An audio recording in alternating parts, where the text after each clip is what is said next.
Am I trying to say something? Looks like it. Let's do this.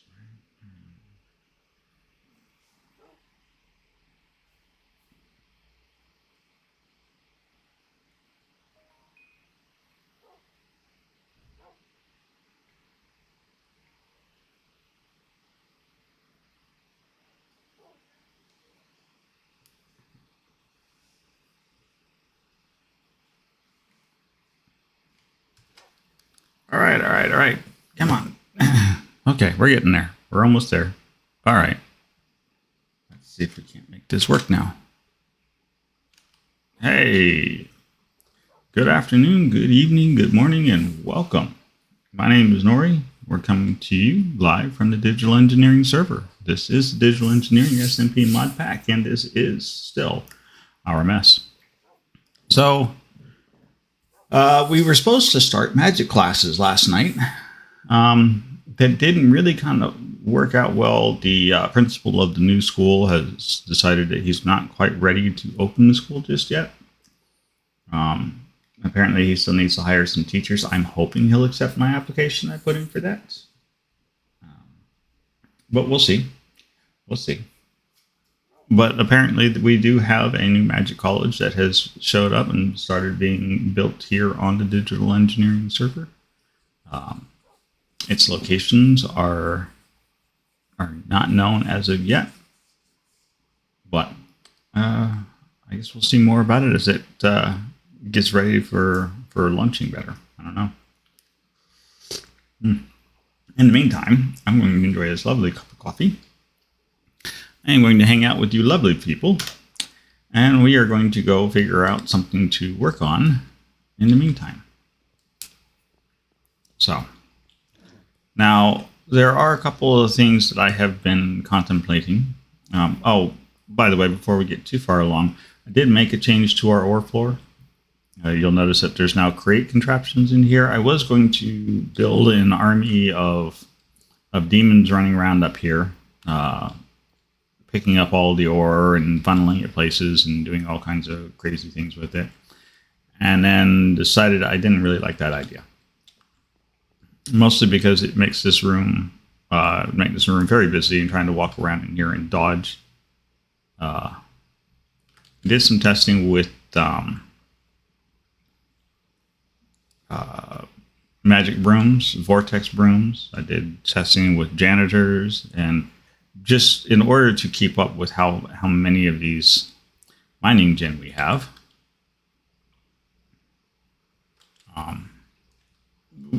It was going to take a bit. In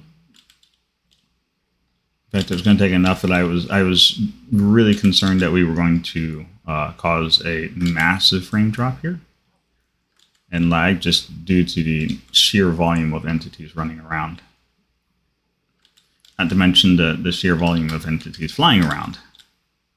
Because, again, these guys are spitting them out everywhere. So instead, what we did is we removed all the droppers and the detection system and the ejection systems and all of that. And we replaced them with just leaving the hoppers in place. But we put this andesite funnel in front of it. So as you can see, the hoppers just point down into stone block. I did hoppers and not chests because it made better sense for it made better sense because I needed hoppers to pull the stuff out of the mine shaft anyways. So I figured if I just use hoppers to begin with, then the hopper will work as a small chest, as it were. And the andesite funnels will stick on to that, treat it as a chest, and dump out its contents for us. So now what we have, once we get everything in place, we can see we have a whole room full of purple lines. The guys are chugging away, and we can have a very nice orderly run by just turning on our little switch. And you can see now we have a very nice orderly stream of ore coming. Now, this system still moves fast enough that if you turn off the belts for any length of time, it will back way up and never actually get to emptying everything out. In which case, we put a speed controller here to speed up the belt feeds in order to keep ahead of just how much ore is being generated from this floor alone. So all in all, I'm very happy with this ore floor. Works very nicely. Produces large volumes of ore. Large volumes of ore. Now these guys do have a 9-block fill internal storage, and then of course there's 5 blocks underneath of it. So we could turn it off technically and just let the whole system backfill up, but it's such a pain to make the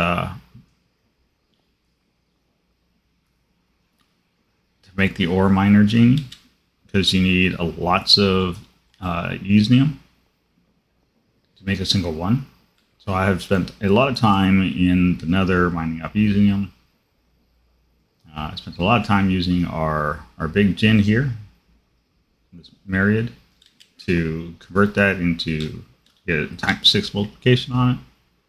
And then I spent an even more longer time sitting down in our occultism ritual rooms, binding gins to the lamps. So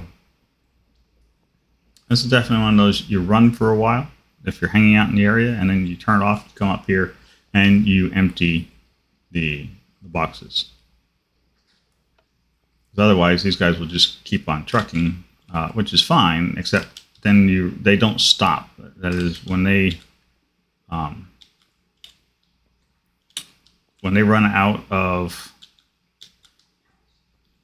durability, they poof and vanish. It's like your tool would.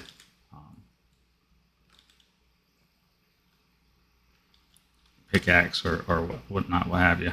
So not ideal. One of the things that I have been trying to figure out, and we may actually spend a little bit of time working on this, is whether or not there's a way that I can insert and extract the gin via signal. I don't think you can, honestly, because you can't just right-click a gin onto a dimensional mineshaft and stick them in there.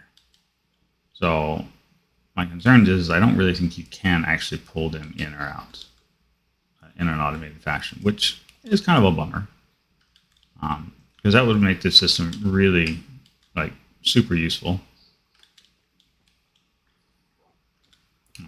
And that you can just pop the gin in and out. Now, if the gins would bother to minus up usnium, then we could actually look to setting up a method by which we could automate the ritual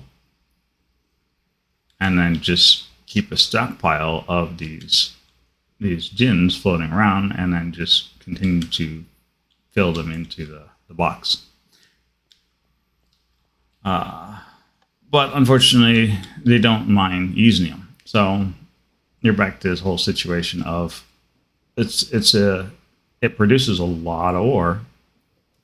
This is not I'm going to leave this farm up and running 24/7, 365 days a year. This is one of those you turn on, you leave running, you hang out in the area, and then you periodically come through and babysit it.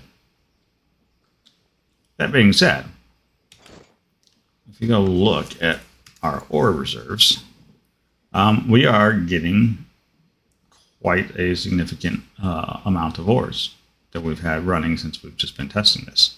So I'm not happy. I'm not displeased with the end results of this.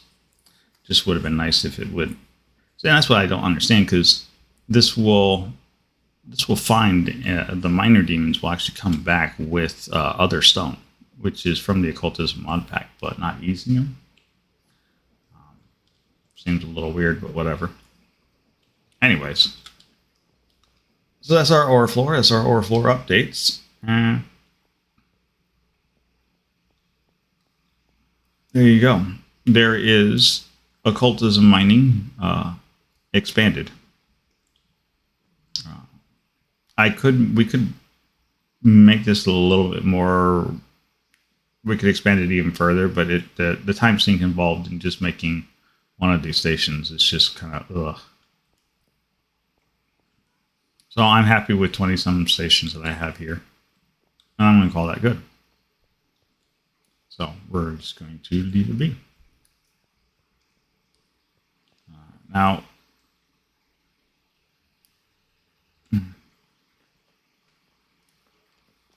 one thing we have been talking about,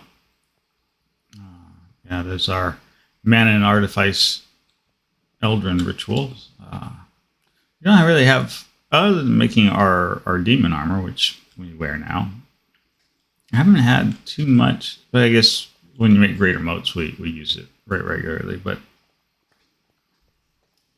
I don't make a whole lot of greater motes, so that's not been a real big thing.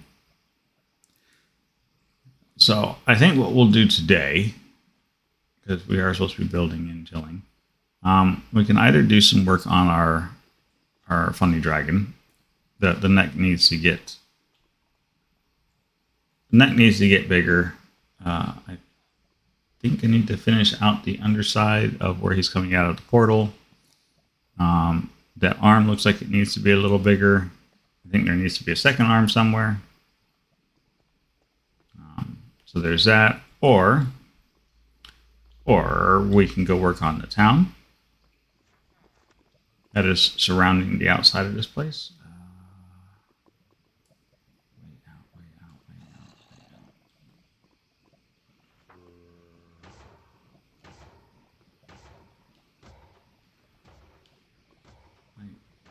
Do I not have a way? I guess I don't actually have a way out of here, do I? A way in, just not a way out. Other than through the dragon's mouth.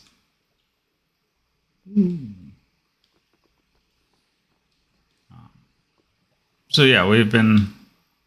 last week I put up a few more houses.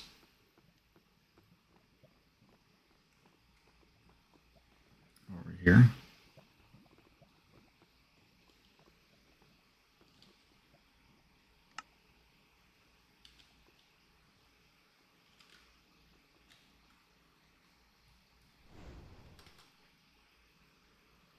So, yeah, so you can see we put a few more houses over here.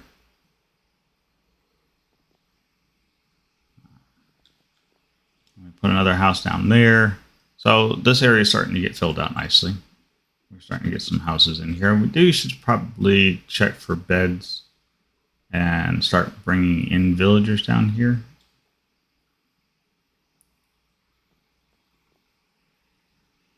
I'm trying to figure out if I want to put more villagers or more houses in this area or not.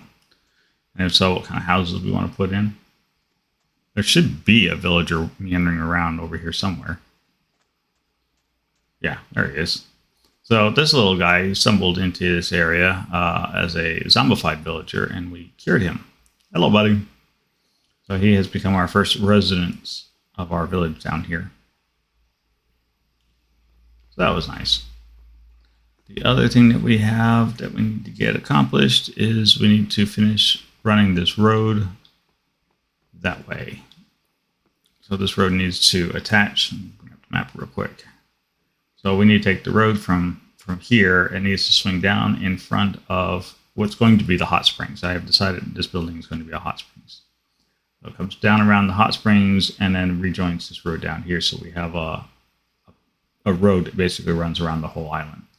I'm not anticipating a whole lot of stuff in this area by the hot springs.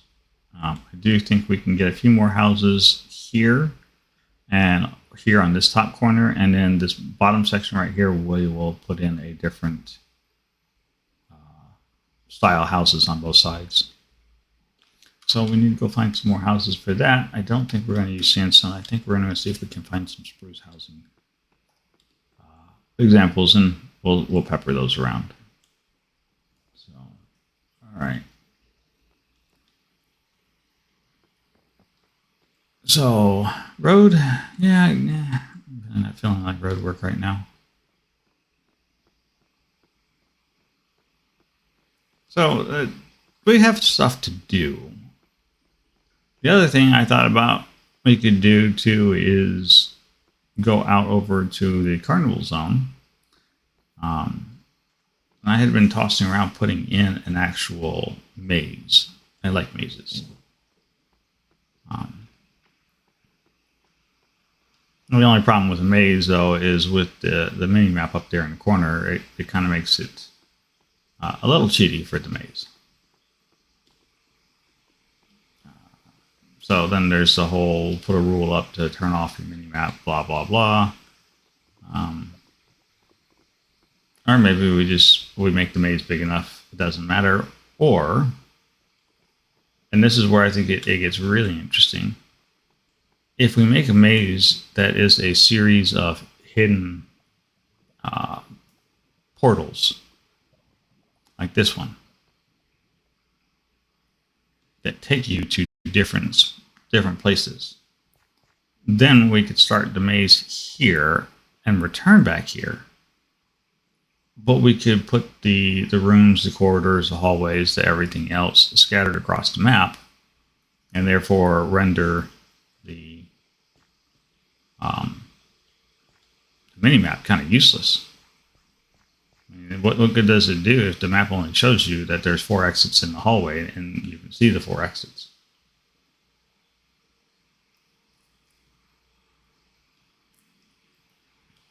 And so I thought that would be also like really interesting, because then you can do things like, okay, we could put key passages in there so that there are doorways that open and close.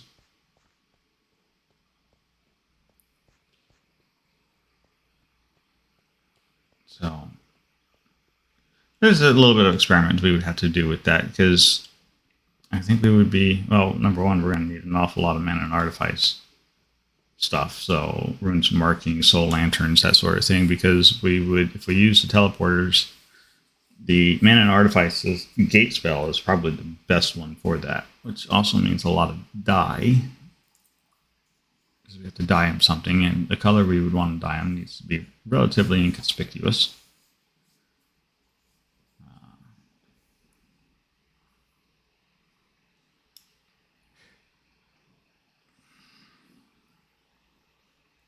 So there's a lot there that we could do, which sounds actually rather interesting.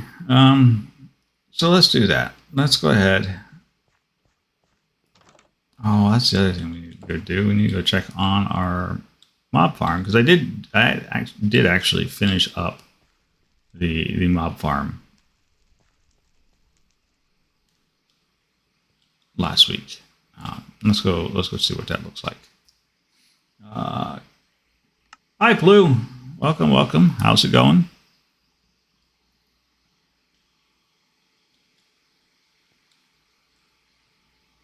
All right. And then blink. Oof. We try not to fall on our face.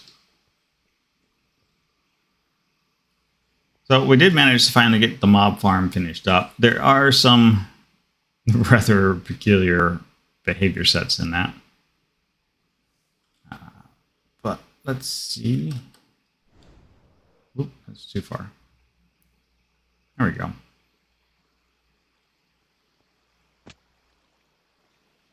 That should be enough to cause these guys to spawn. Yeah, there they go. Go get slaughtered, my lovelies.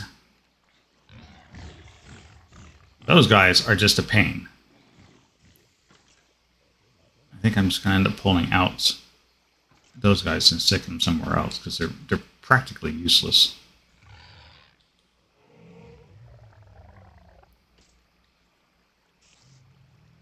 But I think we actually finally got them. Well, see, like that one right there is just... he's doing whatever. Where is my lightning spell? Thank you. That spider. They still slide down underneath here because they're like 1 block high. Very annoying.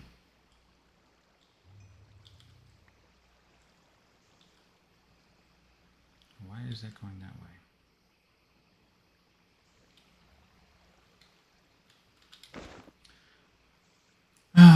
way? See, I just thought I had this fixed.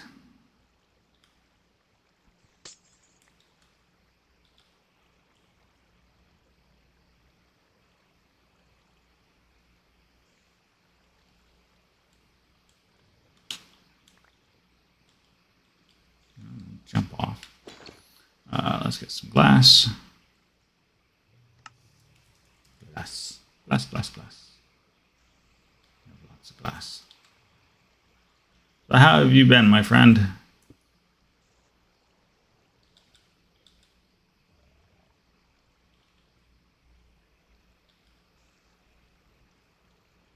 Why is suddenly that water running that way?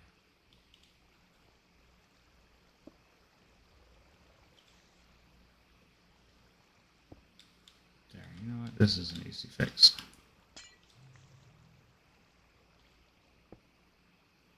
There. Problem solved. Let me guess. No, see, this one doesn't do it. There's something strange in that corner. You know. You all flow the way you're supposed to flow.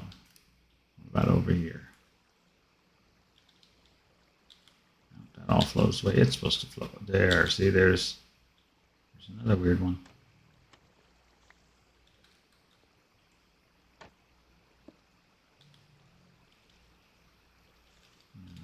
Not that there.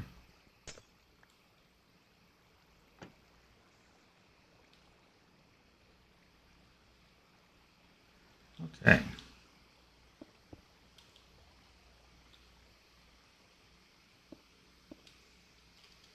Looks like there's a water block missing somewhere, probably. I did it on both sides.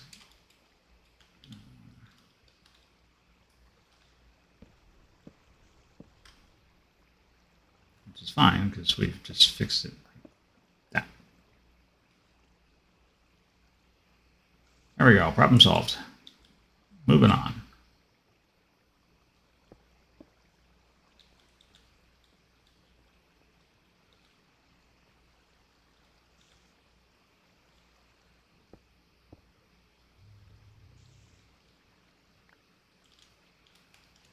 I just thought it was solved.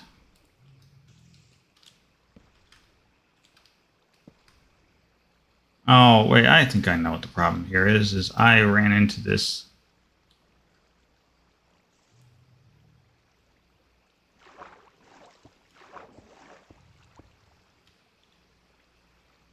Yeah. All right. I know what's going on here. What is going on is I didn't finish. That is what is going on.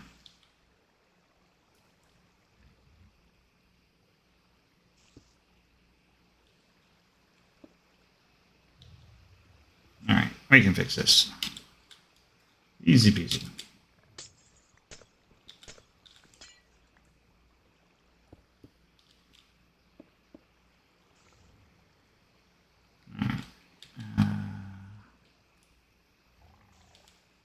Where did it go?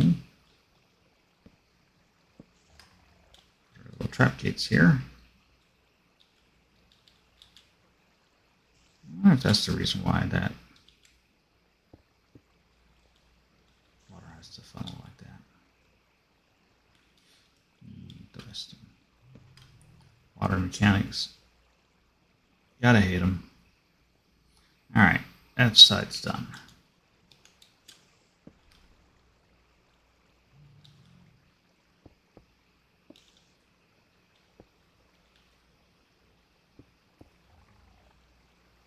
So then we coax all the water that way. Coax all the water that way. And that should have all of this line back up again.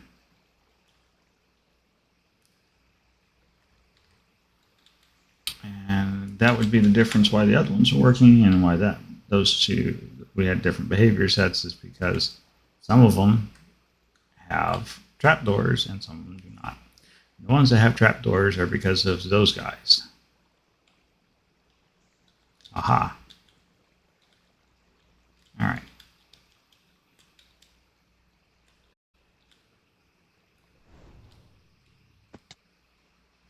Now we'll just deposit ourselves up here.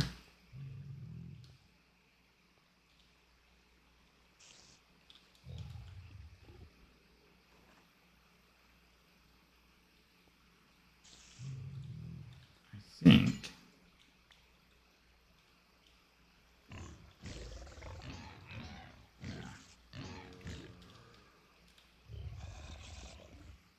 It should be fine.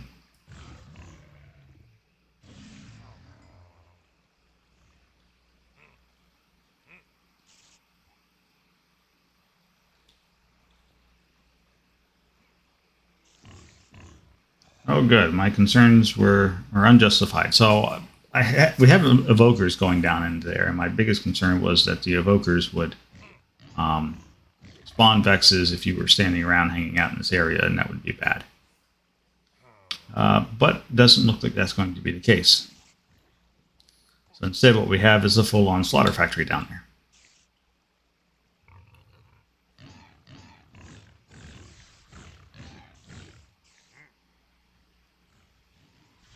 So that works. So yeah, we have a nice little cozy waiting area. This glass right there, I don't care for it. They all go down there and get munched in the Chopatrons. And then all the lovely, lovely drops go down, all the way down. How fabulous is that?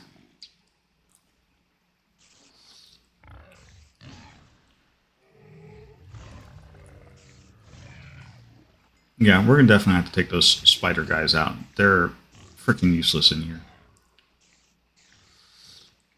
Good coffee. What are you doing over there? You, sir, are in the wrong place. I guess that's a spawnable spot now. That's empty space, so...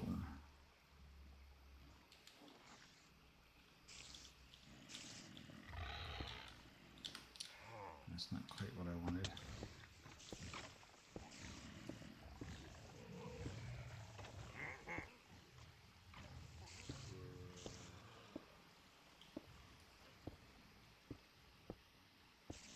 There.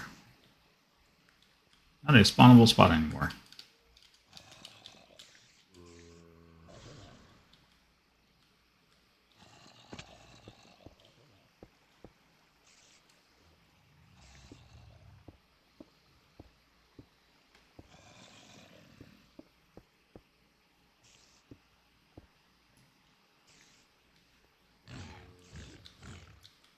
Because if you were spawning in the other spot, you will spawn here.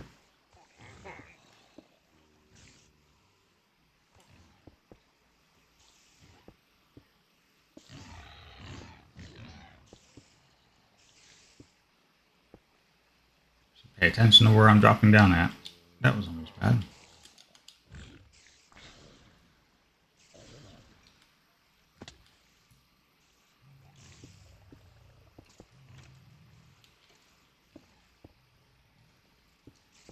Right.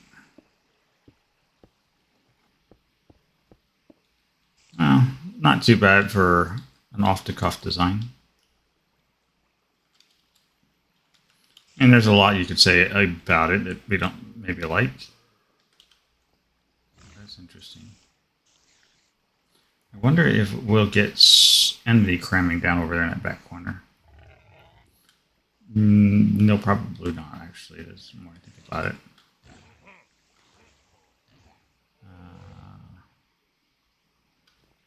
Let's see if I can stick this landing.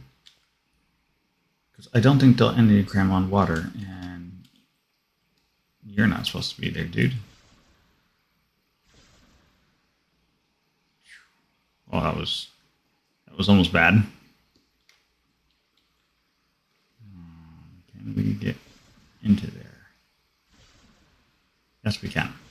All right, so definitely need to take spiders out. There's no if, ands, or buts about it. The spiders have got to go.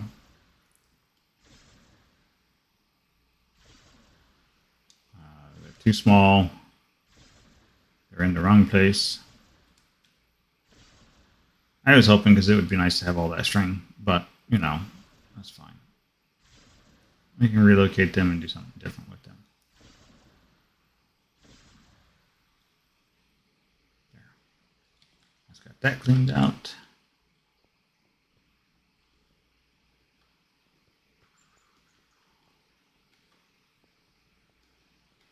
I don't know where you two guys came from, other than you may just be spawns.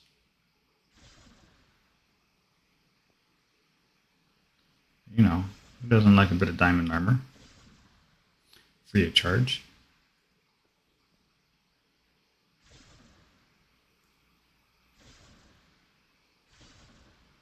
Yeah, the water's going to prevent enemy cramming. What I need is something there that will kill him in that corner.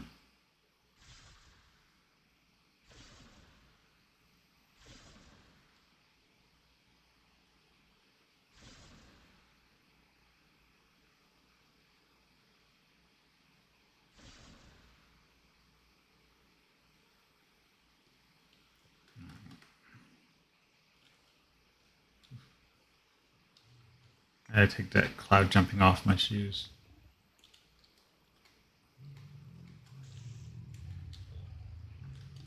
Because it doesn't help, it just makes matters worse.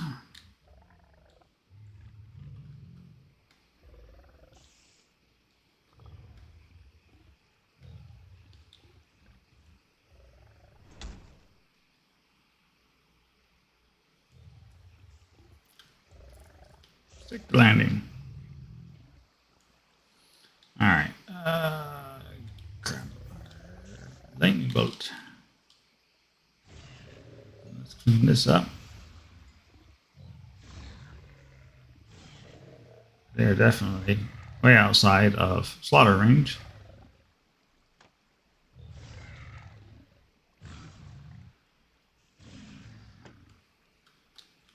And that is just annoying. Yeah, so there's definitely some work that needs to be done here.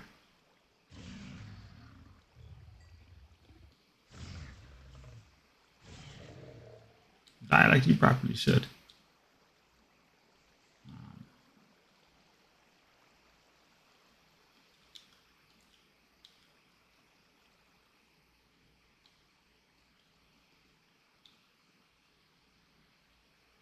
Oh, interesting.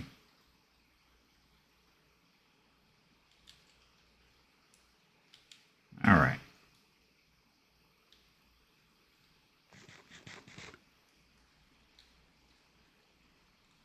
Spider statues, anyone?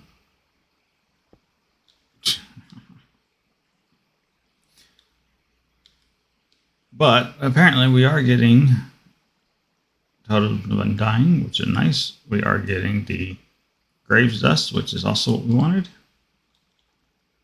Some spider eyes, some strings. So we're still getting a number of items that we kind of wanted anyway. So it's not like totally horrible. It's just not exactly what we wanted. So back to the drawing board.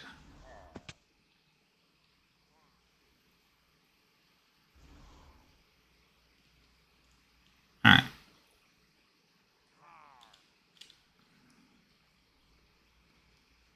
Who's growling at me?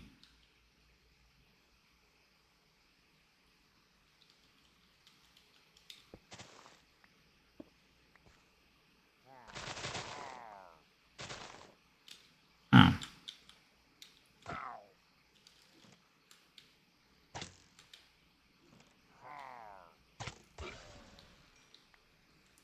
Rude.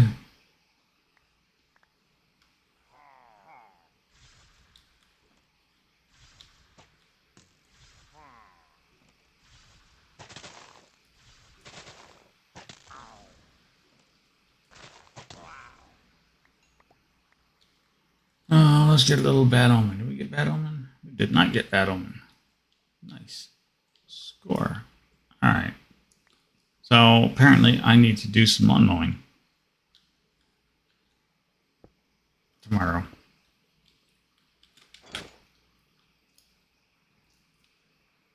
Not mowing any lawn today. All right. So, right. So then there's the, all right. So that's, need to figure out somewhere else to go kill the spiders at. Because that's not going to work where they're at right now currently. Everything else seems to work just fine. So once we pull the spiders out of there, I think the rest of it should just be fairly straightforward. So that'll be good. All right. Back to the original plans, which was over here at our carnival area. No, we were on our way to the Dark Tower because we were going to need to collect and make a bunch of stuff for the maze. All right. So let's see.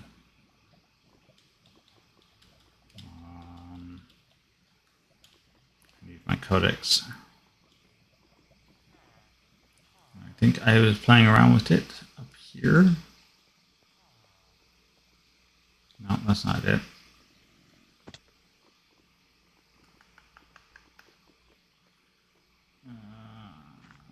There it is. That's a strange place to leave it. All right. So we are going to be doing a bunch of these rituals under the ritual of homesteading. So we need this ritual here. So we're going to need some combination of glyphs and an ender pearl. And we also need the ritual of the gate. I could just come here and get both of them. So yeah, there's that ritual that we will need, and then there is this ritual right here that we're going to need. So we're going to need a bunch of world charms. I don't think I have any. So, world charms first. What does it take to make a world charm? Glass pane, gold, and redstone. All right, redstone covered.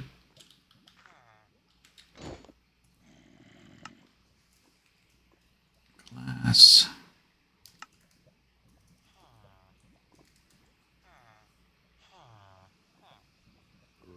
Okay, we have glass panes, so then all we need are ingots. We do not have enough gold ingots. We have gold dust. We have 33 gold dust. Okay. How about ore? We have lots of gold ore. So, next stop, our ore floor. And let's do it this way, so we don't have to travel up and down. There we go. Why did we come here? Because I can give, basically just need a stack of gold. So I can actually just give 16 to this crusher demon here. There you go. Hey, dude, chompy those up, and he will give me a stack of gold dust fairly quickly. Okay, my math is way off. A stack and a half. Oh yes, because it's 6x multiplying. So we would have had to divide that stack of 16 into into, oh, I could just do it this way. 2, 3, 4, 5, 6. Right, we wouldn't have been able to do it. So that's not a clean way to do it that way. All right, that's fine. So we have some extra gold dust. You all right? Now we need to cook this.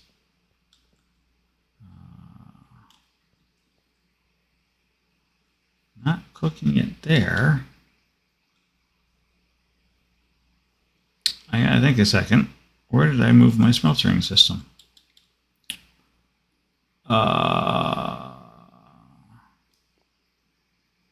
That's a good floor. Good question. Did I put it down here? I mean, we could just throw it right in there and then just pour it back out.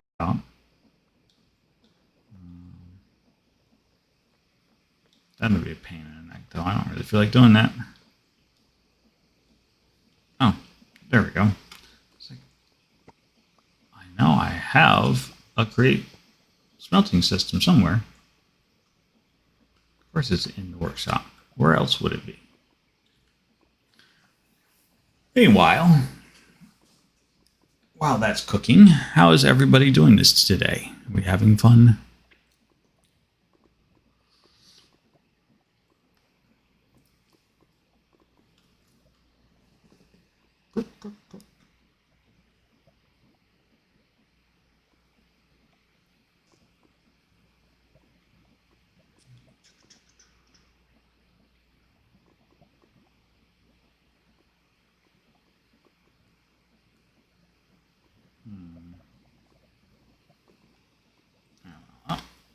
There we go. And we now have gold. Good. Drop that, turn that, and... Right.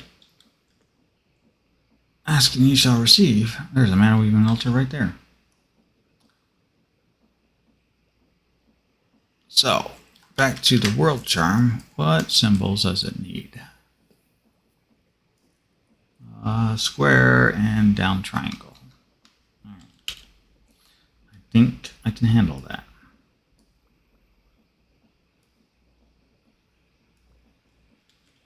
So, throw those, that, and that. Grab our little drawing wand. Draw a square. And a down triangle. What did I miss? Oh, runa markings. That's what I missed. I'm missing something. It should be combining. We are missing something. I don't. Do I have marking? I have one. One is not quite going to cut it. So, when we need large volumes of runes, welcome, Mr. Waggles. Yeah, roll them shoulders. Yeah, just had to come through and pass it on, huh? I promise you, buddy, when we get to that point, those will always be free for you.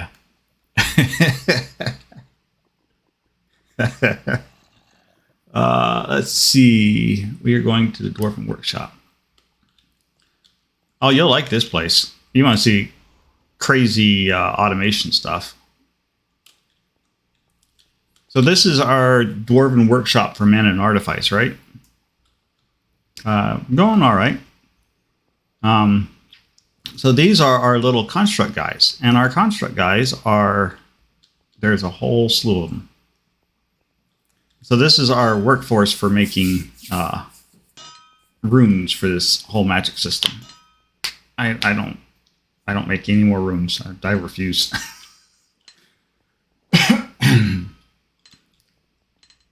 Yeah. Well, we call it Dwarven Workshop because we're underground here. It's a big hammer and anvil. But yeah, they run around and they basically pound out these symbols over here. So, you know, then you can just kind of come over and if you need large amounts, you can just, like I did, or you can hit the button and get a one-off. Either way, it's up to you. And then we have another secondary force over here that is making magic symbols. So, but this whole area, as far as the automation of this stuff down here, this took us, I don't know, we did it in about 2 weekends. They're just fun to watch scurry around all over the place.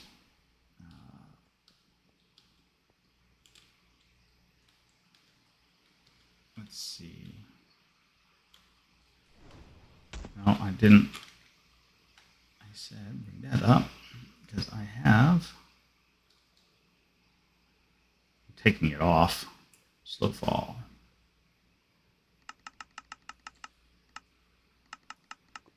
Let's give us 30 seconds of it. It's kind of cool to see it from up high.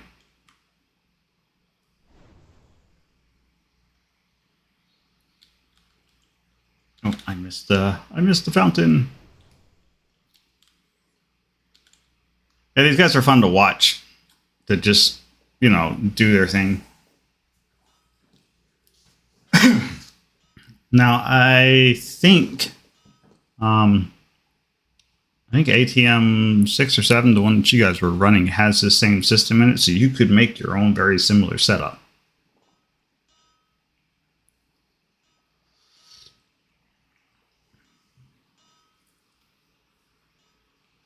But yeah, these guys are just fun to play around with. I don't leave them running all the time because, well, I think I'm the biggest consumer of these things, so it is what it is right now. Yeah, I think Zapper was, but I mean, anybody could actually run these guys around. I think Zapper was trying to figure out how to make these last time I was talking with him, or last time I saw him on the server, the ATM server, and that's where he kind of left off at. And I had a chuckle because I'm like, okay, you're just trying to figure out how to make them, and you know, I've got a whole army worth of these guys working for me. So,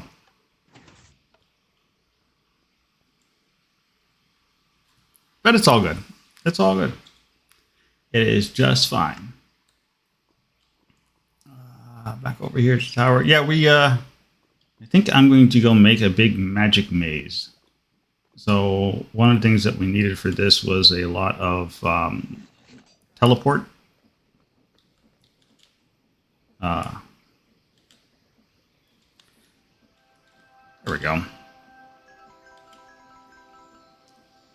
Now, I'll show you a super secret trick. When you've got your recipe, just right-clicking on it, as long as you have the ingredients, we'll just auto-craft it for you.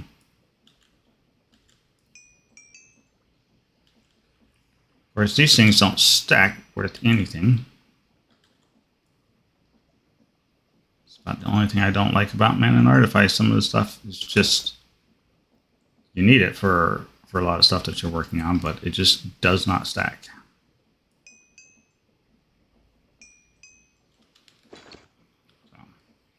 How was your stream? I saw you went live earlier. I meant to drop in. Are you still streaming? Or are you guys done?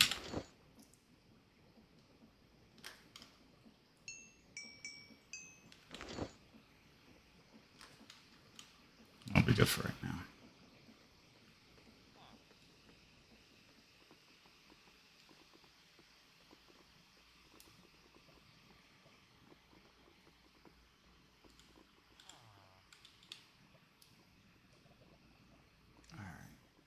And then we're going over here to the community center. I think I just left without being fully ready. But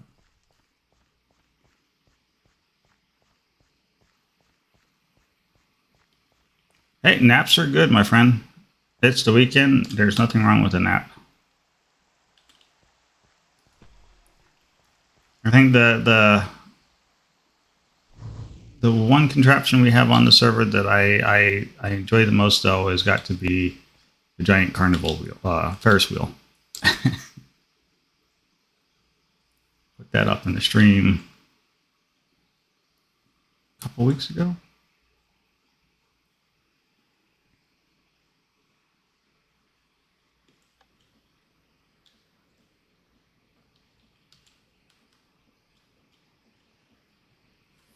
This is my thinking spot when I get stuck on projects. I just come sit here and ride the Ferris wheel.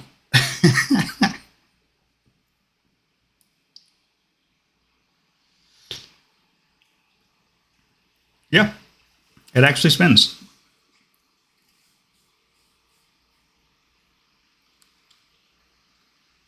And there's even lights down the sides. So if you watch it, you can just see it down there. There are trailing lights to go around in circles with it. So, yeah, pretty fun.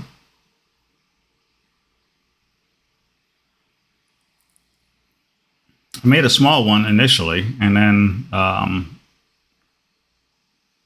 Shale's like, no, it's got to be bigger. I suppose you could. You can make walkers. I wouldn't say cars, but you can make contraptions that walk across the ground. Sure. It's actually pretty funny because there is a controller that you can get, and that's another one of the games I was planning on putting out here was a claw game. But there's actually a controller.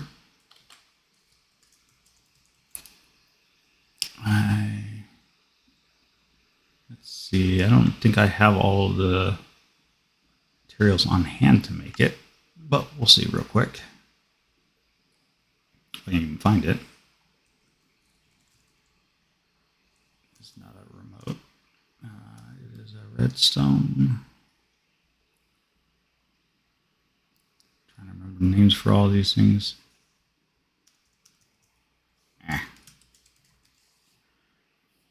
Now I'm stuck because I'm not gonna give up till I find that stupid thing. I always run into it when I don't want to find it because I'm looking for something else. Nope. Gotta be on page 1. All right. It's a link. Yeah, nope, not seeing it. Well, that's infuriating.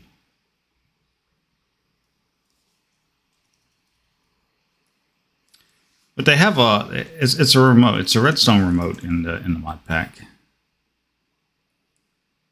And it's actually kind of funny because it looks like a remote control, and you can wire it up to your WAS and D key, and so as you push buttons on there, it actually pushes buttons on the remote. And I'm seriously just not seeing him. There it is. Haha. Link controller. We actually may have everything for that. Yep. Looky there. So this is a little funny guy, right? Oh, that's right. It wants a lectern.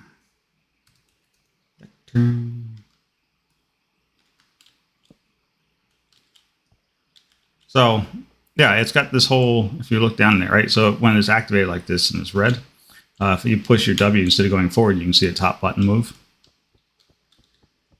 So this is all the WAS and D keys to move around. And then I think, yeah, space is one and shift is the other. So you could do a whole moving contraption that you could physically drive as long as you connected all of the sequences up. So it's a fun little. So my plan was to take this and hook it up to a giant claw game out here where you could just reach down and snatch things up.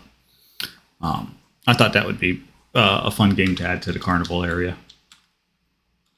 I'm still working out some of the details for that, the specifics, because compared to that, a claw game is like 10 times more complex, especially in movement, and then figuring out what we can actually pick up and what we can't pick up. It's just, ugh. But it is on the project list, so it'll get done eventually.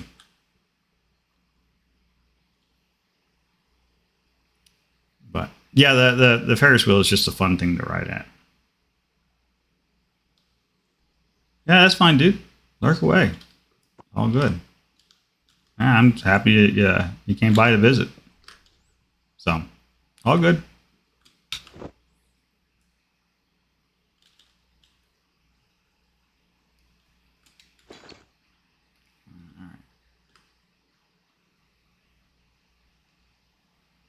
Yeah, you got it, bro. I'm gonna roll my shoulders. They click. All right. Mazes. All right. So I think a good point to put the maze entrance is going to be over here. And we'll need to figure out something, maybe a giant, like really nasty door.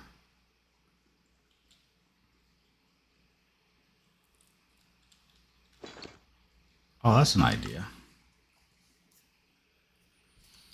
Do I have any? I have blackstone. I always have blackstone. Hi, Keisha. Thank you for the follow. Welcome, welcome. I hope you guys had fun at Stardew today.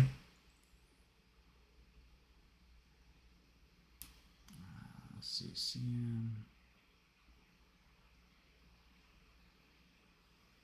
I want sand. I want. Oh, there's some concrete. We're gonna need some more concrete. It's all right.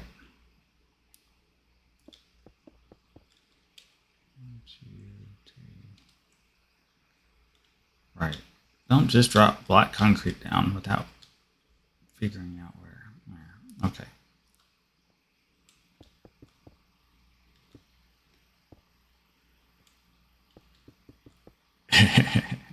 That's good. It's always good when people are having a good time.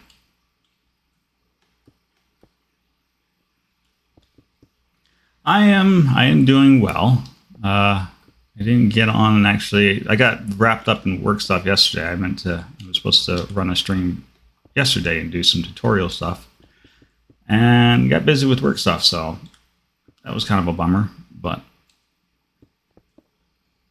you know, here we are. It's a new day. All right. Oh, I've got to strip that. Yeah. I think that'll work out fine. And then we'll decorate around the sides of it. Yeah, I'm right in the middle of trying to figure out how I'm going to put in a giant magical maze where you step in the doorway and you don't land here. The biggest reason I'm trying to break the maze up by sending you different places is because, well, we have mini maps, and mini maps will cheat if I send you underground. It takes all the fun out of the maze. But this is our carnival area. I've been busy adding. I still like the Ferris wheel. Just sitting on the Ferris wheel is nice and relaxing.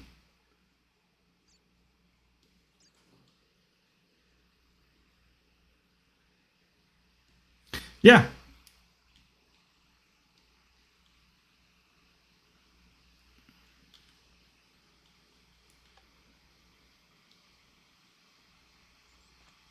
So there you go.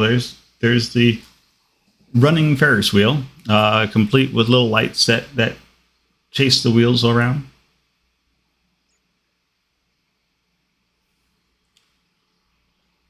It's not very well decorated, but I'm not much of a decoration guy. I do have the mechanics working though.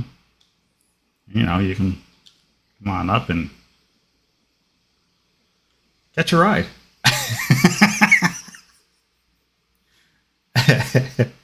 This is fun just to sit on this thing and ride it around. Though I think I may take the gondoliers that you ride in. I think I may actually invert them so that they ride above the Ferris wheel instead of below them. But I mean, the view's nice from up here. But yeah, that's why I think I want to actually invert them and stick them above the gondola, just because you get a better view of the surrounding area that way. But yeah, it's a working, functional, fun to ride little Ferris wheel.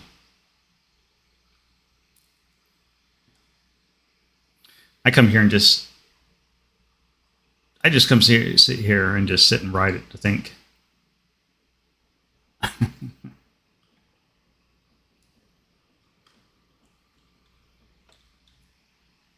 But yeah, working Ferris wheel.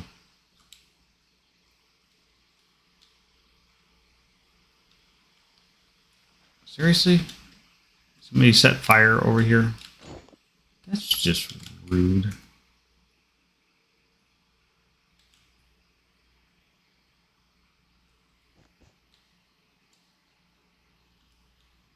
That's my jam, is technical aspects of the game. Redstoning, create. Yep. That's the stuff I have fun playing around with. One of the other projects we have is trying to recreate an actual claw game here. So we'll put a claw game in here. I'm still working my way through the mechanics of that one. But, you know, eventually you'll be able to come in here and pony up to a control stick and control a claw that will go and pick up a prize off the ground.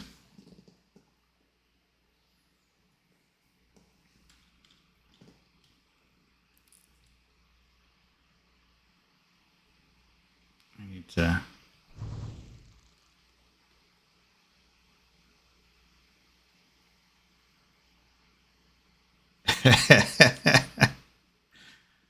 Well, this is so the mod pack is geared more for people who like to build than the people who like to do technical stuff. There's enough technical contraption works in here. Like, so this is our community center. So this is where people have been decorating and building little buildings and houses and whatnot through here. There's our big sign. That sign down there at the far end took me the better part of a week to do. Each one of those letters are hand drawn. It's such a pain.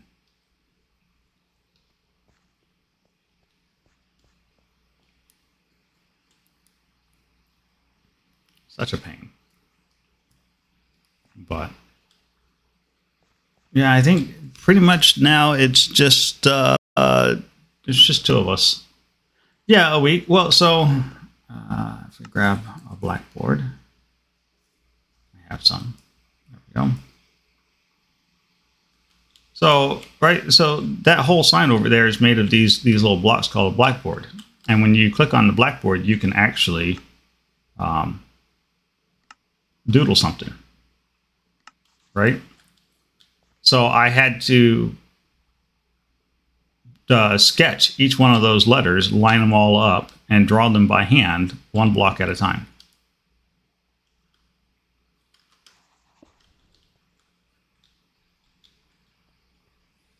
And so each one of those letters over there are actually 4 of these little blackboards put together to make one.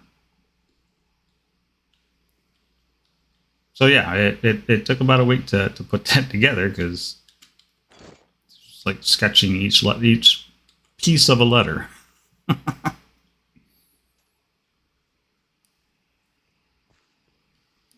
But that was one of those. That was my idea to put that up, and so I wasn't going to expect anybody. Yeah, I wasn't going to actually expect anybody else to do that. The other crazy contraption that we have on the server right now, beyond some of the stuff that's happening over at my base, we put this together for everybody.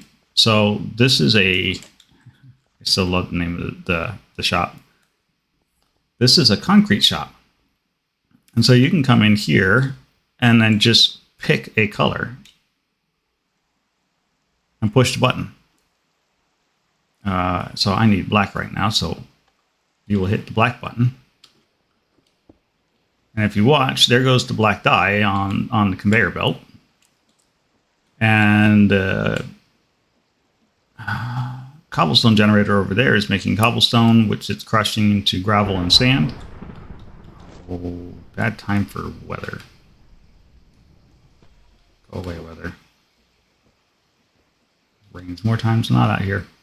But you can see it's actually making the concrete, the black concrete, and then it washes it over into concrete blocks there. And then this arm will pick it up and stash it away in that box for you. And so, you can come get your black concrete made to order.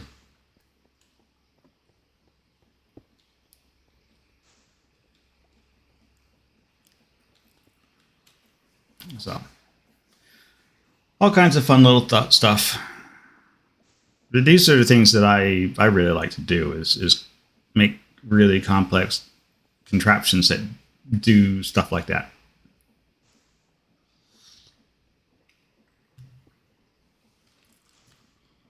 So yeah, and it's like totally automated. So there's not really, hey, I want some purple. There we go, get some purple. I need some green. We'll get some green. There's some cyan, and well, while we're at it, let's throw some gray into there. And that's perfectly safe to just spam colors into the system. It won't care. It'll just queue it up and make what you tell it to make. So, fun little system. I had another one I made like a couple mod packs ago that was way more manual. And I actually do software development in real life. So I write code. A hobby of mine is doing electronical engineering. So I like to tinker with wires and little robots and whatnot on occasions. So yes, I do some of this stuff in real life.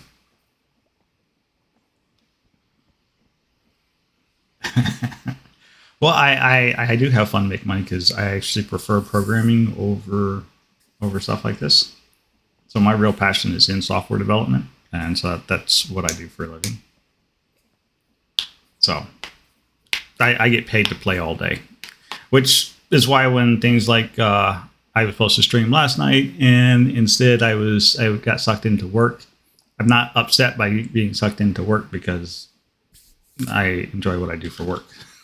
So it's a little hard to be upset about that.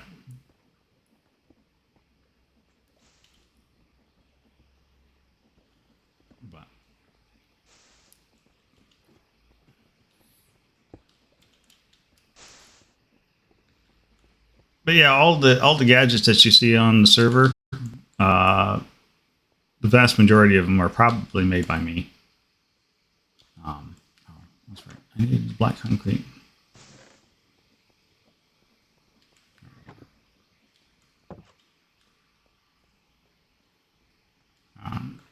Just because these are the sort of things that I like to do.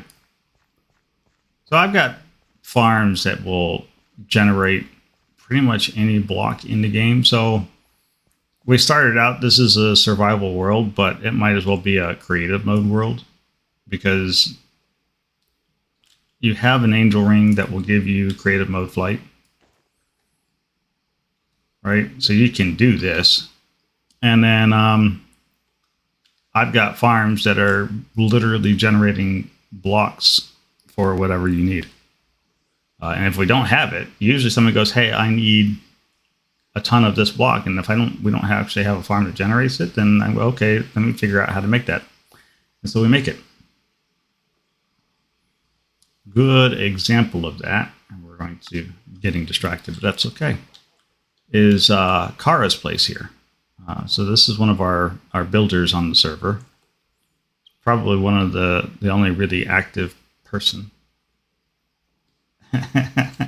Well, so I actually started the server in this community because I'm not much of a builder. Doing work like this, which is just, she planned all of this out in AutoCAD, and it's just huge. But every one of these blocks were generated by a farm I made. So to me, I'm like, hey, that's cool. I got to help out for this.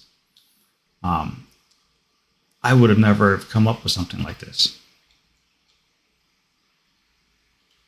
There is no way. This is not my building technique. I can't build for anything.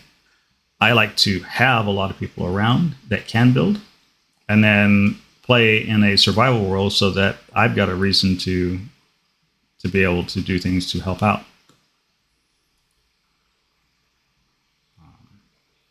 My wife, who generally plays with us too, she's a resource fanatic, so she likes to collect blocks. So she will absolutely go out there, and you tell her you need 1,000 lily pads, and she will go, yep. She will go and find lily pads. And that's the things that she likes to do.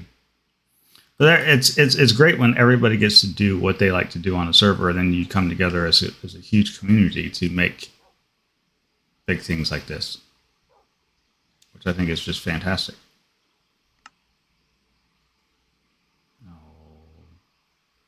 Wake up, server.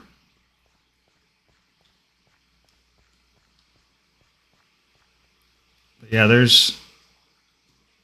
I don't think anybody actually has a need for any kind of blocks. It's just kind of, come build what you want to build. If you don't have what you need, ask. Somebody usually has tons of it in spare, or if not, there's a farm floating around somewhere. It takes a lot of the stress out of the survival play.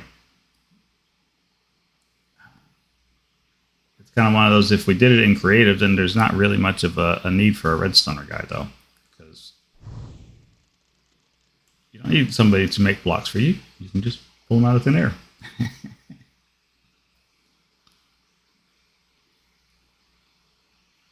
But yeah, you guys should come down and take a tour of the world sometime. If you're ever in the mood to meander through.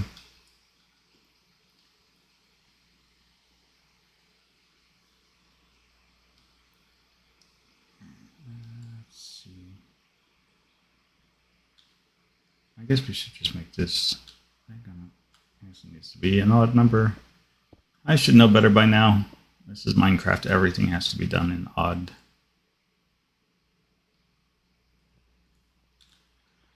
So this is going to be a doorway. So right on the back side of this doorway, we're going to put a magical teleport. And so the idea being is that this is going to be a doorway to a maze. And so when you walk up to it, you should be just in range when you get right here to the front of it, that you get picked up by the teleporter and whisked away into the dungeon itself.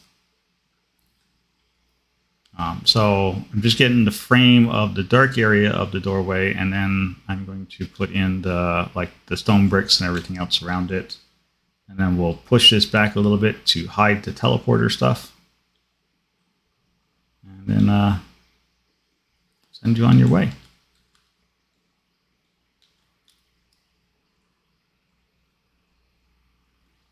So yeah, I'm just trying to get things lined up. Yep. Yeah, I wanted to do a maze for the carnival area because it's absolutely a fantastic idea. The problem with the maze, though, and I think I can actually make this. Oh, you'll like this. We made a little tunnel of love. So it's a little boat drawn system. Let me see. Is this going to be deep enough? It should be deep enough right here. Yeah. So if you look over there at the mini map as we go underwater and whatnot, come on. It will actually clip and show you what's underground. So if you got stuck underneath of a maze, it kind of gives you the map of the maze, which is a little cheaty. So if instead what we do is we teleport you from section to section around the world, then you can't use the minimap to cheat. Yeah, this is a fun little. You can actually has a little horn. And off you ride.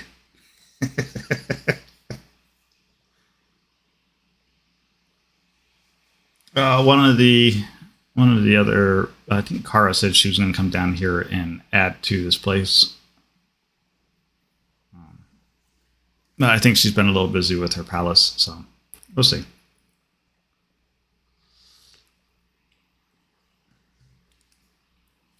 But yeah, it's a little tugboat that just kind of draws you around the track.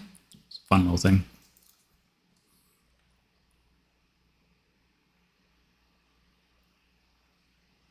Well, there is downloads to the mod pack, and you and Mr. Waggles are welcome to come drop in.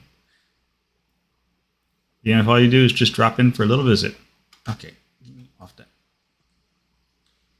Dang, get me off this crazy thing. Oh, I guess the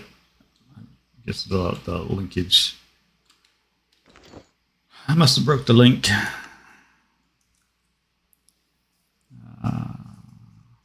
That's fine. I'll wait for it to come back around. It's like I don't have enough of these. But yeah, the Ferris wheels are fun. There's a parkour course. There is oh, this one's fun. There is the classic ring toss.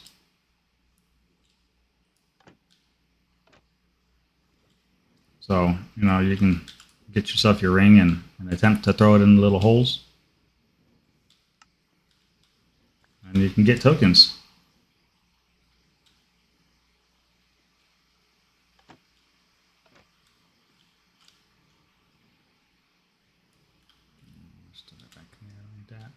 Or, if you want to test your accuracy with shooting, then, there's an actual target range with the gun.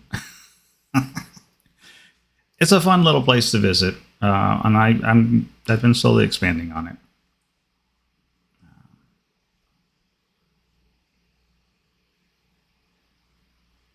But yes, you and Mr. Waggles are absolutely welcome to come and visit there. That'll fix that. And hopefully by the time, whenever you guys come to visit, maybe we'll have some of this maze work done. So that'll be fun. You can go scour through a dungeon area. And maybe I will have the claw finished up or not. I don't know. I just keep adding stuff and building onto stuff. I think that's going to be a good size. Now, the question that I have is, do I have a pearl? I have a bunch of pearls. Oh, good. What about glyphs? I have a little bit. We're going to have to go make some more of those. And some dyes. We'll use red and light gray. Yep.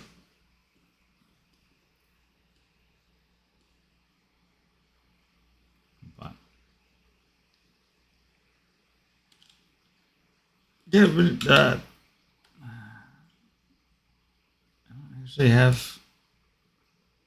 It's just fun little things. We just kind of get along and just do fun little things around here. It's a good time for everybody. All right. Now for a little bit of magic. Do we have some chalk? Yes, we have some chalk. All right. So let's get some glyphs. Going to want that. And I need some purified gentium.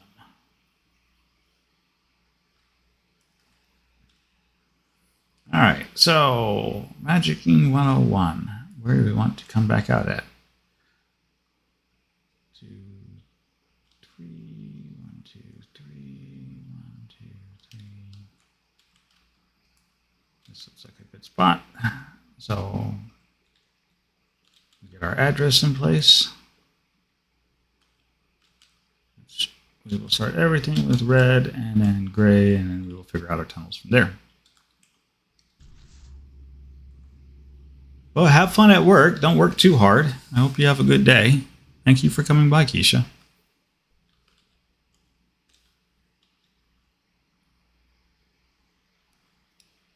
Yeah, I'm floating around you guys' Discord. Anytime you wanna come out here. In fact, there's hang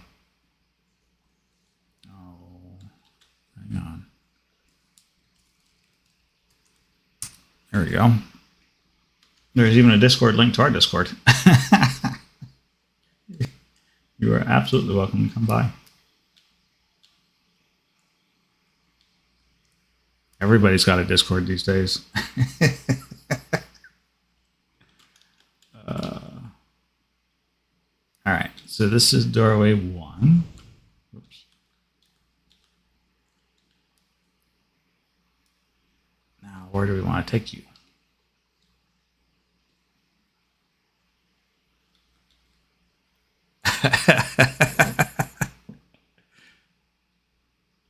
Oh, I see. Yeah. So the first part is that's it. So this is actually an address point. So it's a stored block in the world that will let us come back to here. And so then the next thing is we have to figure out where we want to tie it at. So we got to go pick a spot and then build an area. So I think right underneath here would be fine. We don't need anything like super hidden. All right. Now, are we ready to see? Oh, look at that.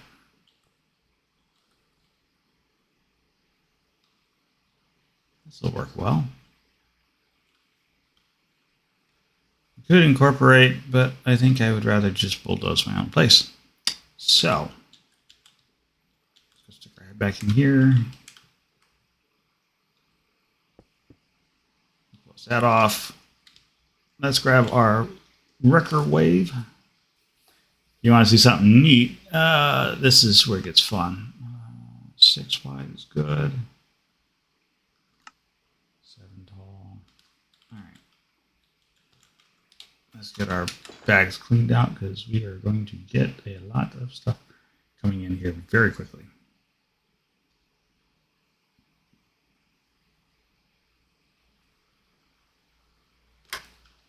All right.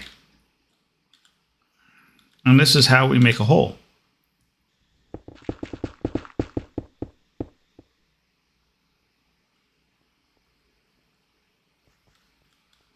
There we go.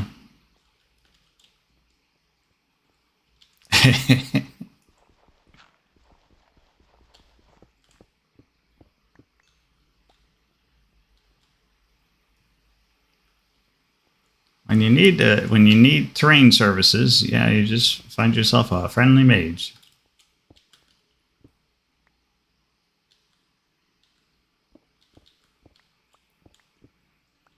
I like my mechanical stuff, redstone and the industrial age and whatnot, but as far as magic systems and whatnot go, I have not seen anything quite on par with what you can do with mana and artifice as far as just pure terrain modifications like this.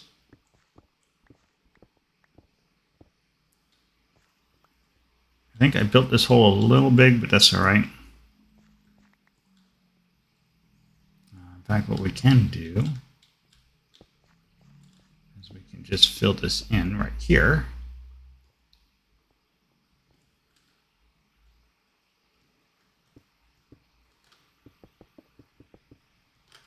Oh, too fast.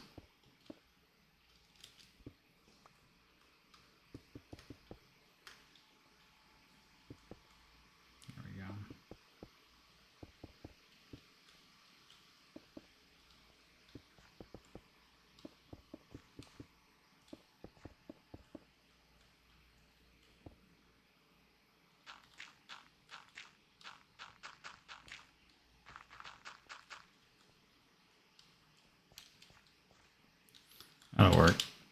I'll just dig this out real quick. Yeah, there is a magic school that is being built somewhere on the server where somebody apparently we can start to teach more advanced techniques of the stuff that we do here on the server.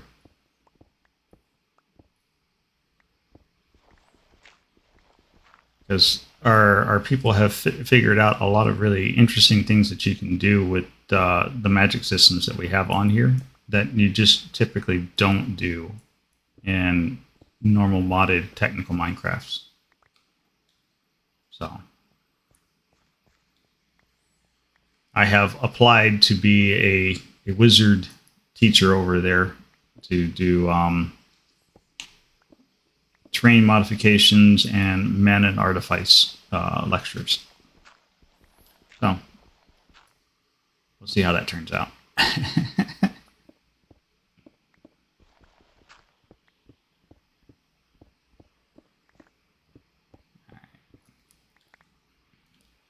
Now, I'm going to let you in on the secret, Keisha. When doing mana and artifice, direction means everything. So if we pull up our map, yeah, so there's the doorway. The doorway is directly east of us. So we're going to punch in. So the first thing we want is we came here. Stuff in our bags again. Fill this up so fast. So we need another glyph.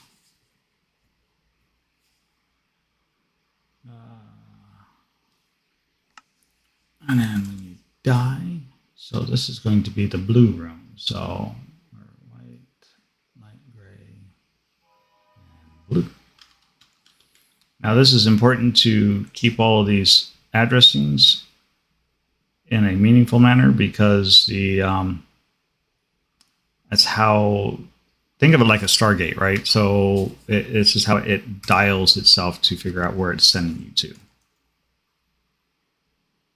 It's probably the best way that I can explain that.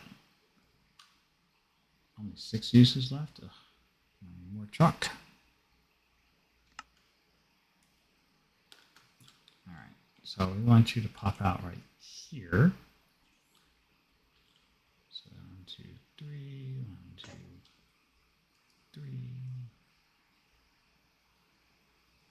All right, and then new purified.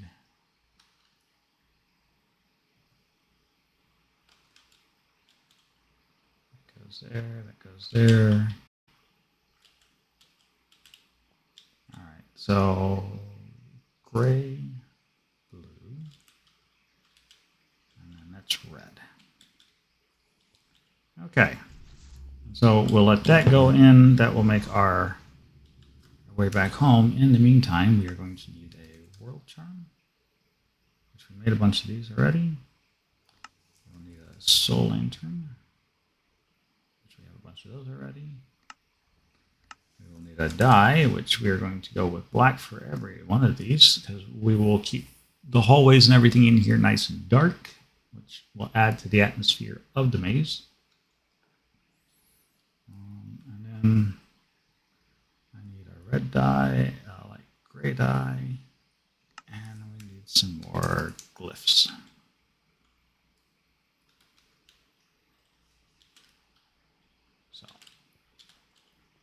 Now, where it gets fun at. So that's going to be where the teleporter stands up at. Right?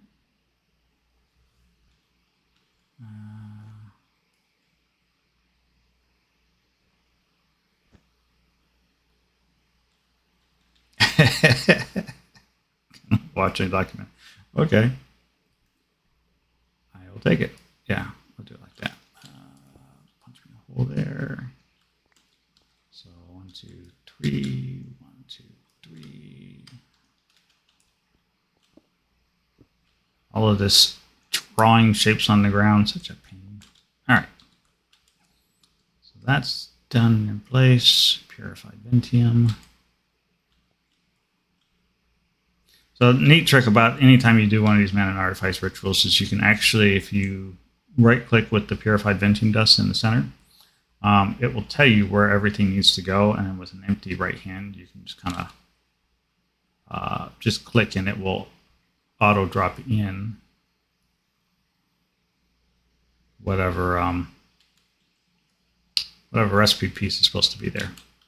Now, I don't advise doing that for your glyphs because obviously these have to be done in a very specific pattern, but everything else should be fine.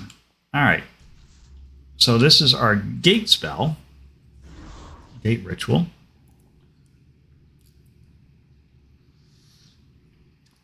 And that's going to make this big circle right here. I'll take these stones. We can fill this all back in. Now, where this gets fun at is if we get some normal stone. There's the stone. Thank you. You got to hold shift when we're dealing around with this thing, otherwise it'll suck us up. I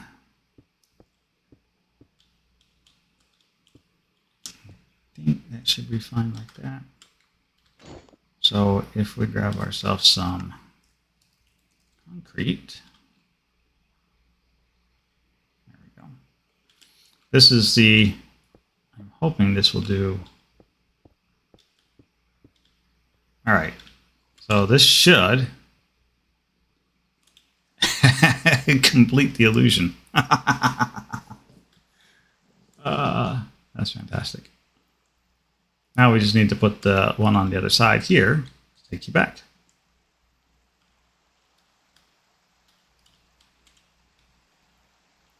So let's make some holes here real quick.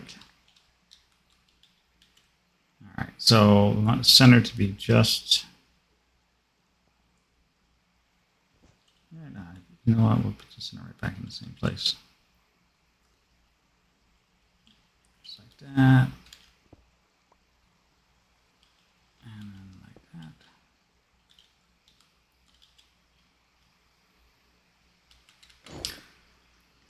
All right, soul lantern. Did I not pick that up?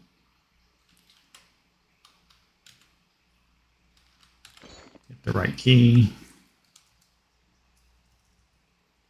Time to get a new keyboard.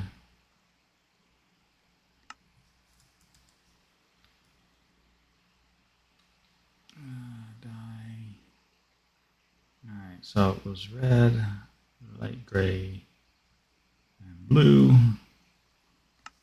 Get ourselves some more blank glyphs.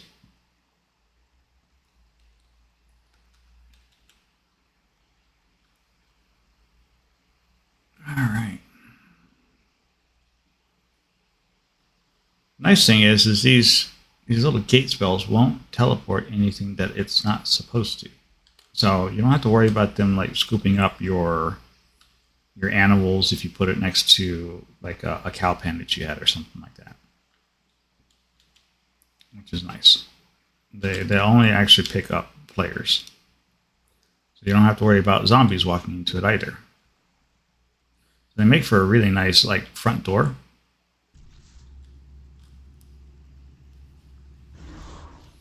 I'm hoping by making this black, it should just like vanish against the black concrete we have here. It'll be really hard to see. And then we only have to make the doorway here too wide.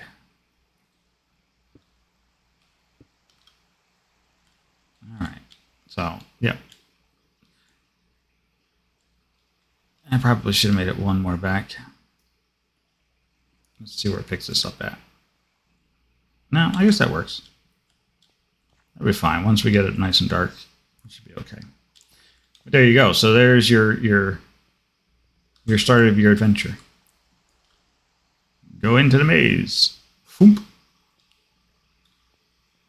And we can do like a little tunnel section here. Maybe put some traps or some sliding walls. That would be fun too.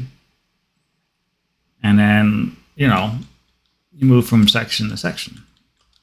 So, what spell are we on? Let's make this a little shorter.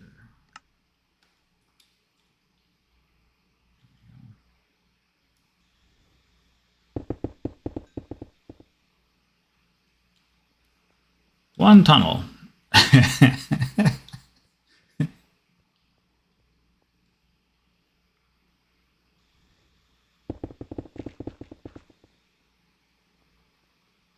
Oh, there's water in this one.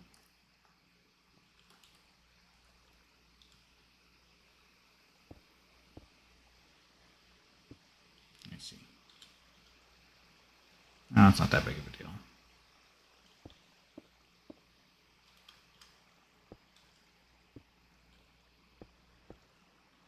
We can fix.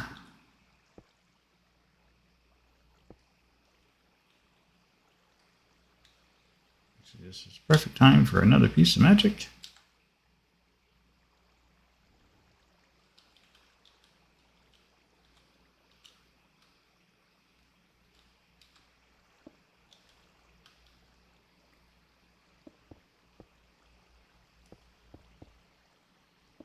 There we go.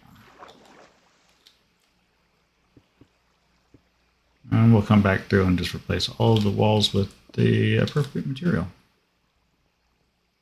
I guess I just aimed a little low on that one. All right.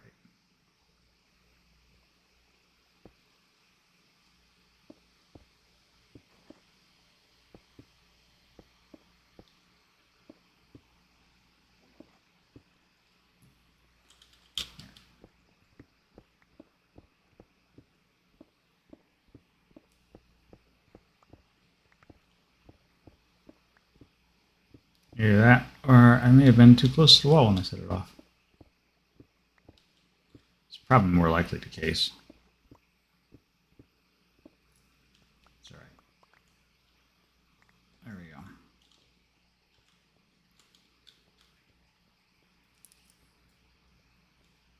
Now we have two tunnels. A brancher here. Oh, no, nope.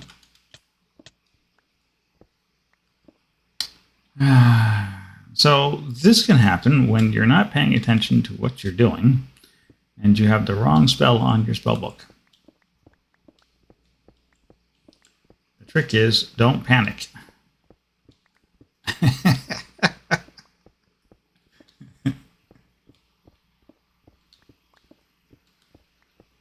That's the real trick. The minute you start panicking, that's when you freeze up. You forget what you need to do, and then you die.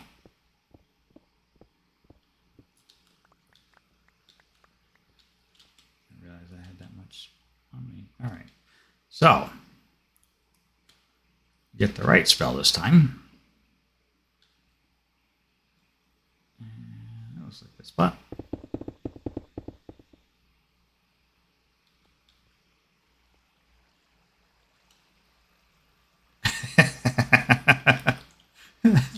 Well, yes. And had you come and met me about 3 years ago, I would have panicked too, and would have died. So I don't know about pro there. We are right in the middle of creating a magical maze. How are you doing, Allie? How goes your Britannia work?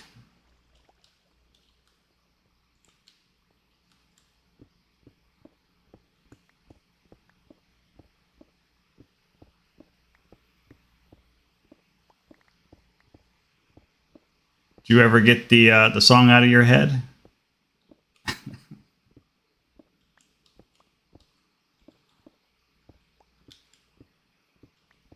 we go.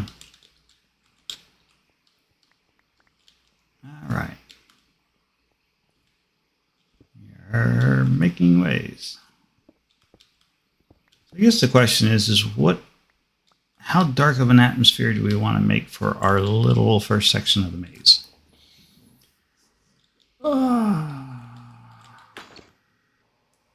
Because I mean, we could do it in concrete and do like pure black, but I think that's probably not the best of idea. Let's see, where is my exchanger? Let's not do it that big. We'll do it one at a time. It's fine. I think we want a doorway here. So yeah, we're going to use the black concrete to mark out our doorways. Maybe put a doorway here.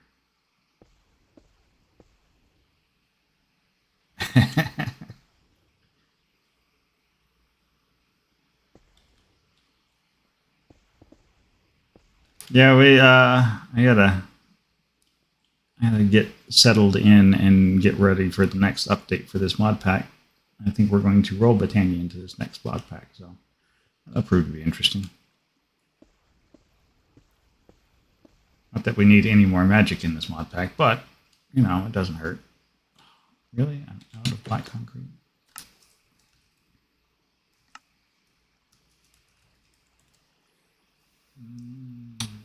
Yep, all out of black concrete.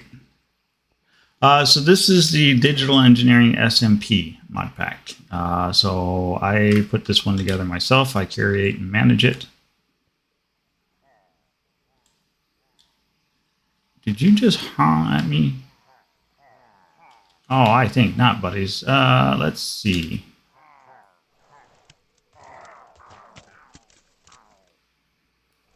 Oh, I didn't realize I had ice on that. That's right. Get frozen.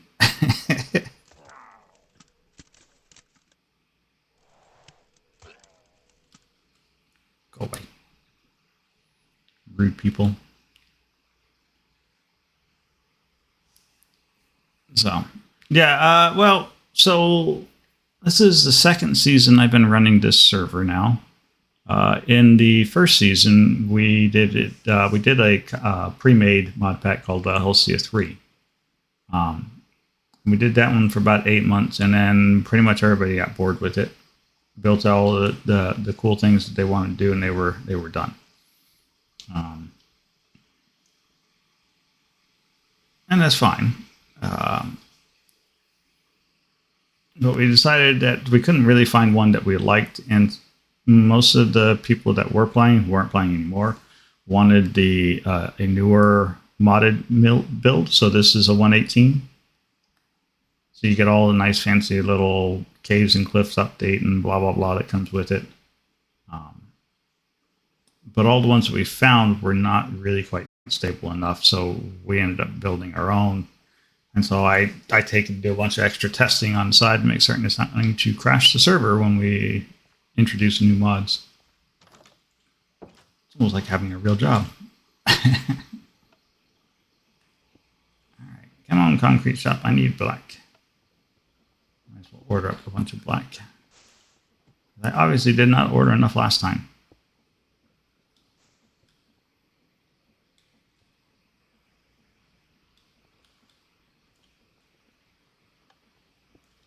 More black. There we go. But if you're a builder, you like to decorate and build, there's a lot of mods in this pack that are designed to make really pretty stuff. If you're an automator like myself, then there's a lot of stuff in this.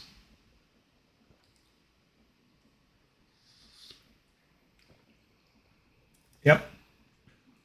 And that was kind of one of the reasons why we built our own, is because some of the 118.2 mods are just not quite ready yet. So rather than putting in a mod that is still in development for 118.2, we decided that we would just add them as they came in after rigorous testing. So.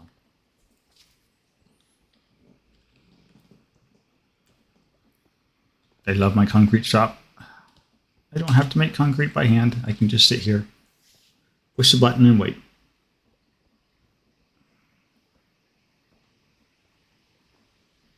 So very satisfying to watch.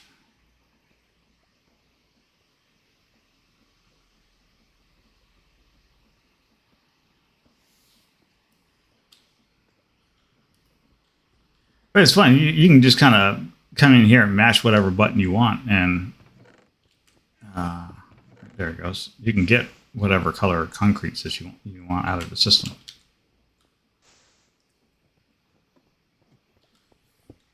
We have a die loading system. There's even a bulk processing, so if I wanted to, I could just drop in a whole bunch of fuel and a whole bunch of die.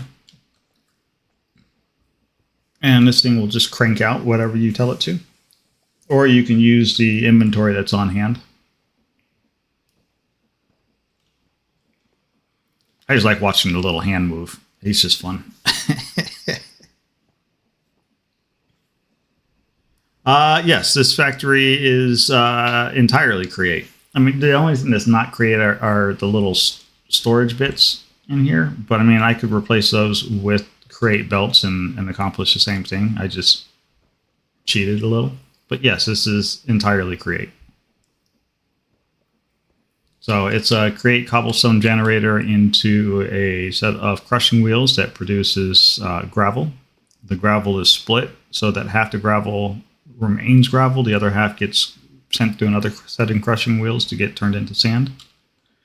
Resulting outsets just get stuck into the back end of a mechanical crafter. So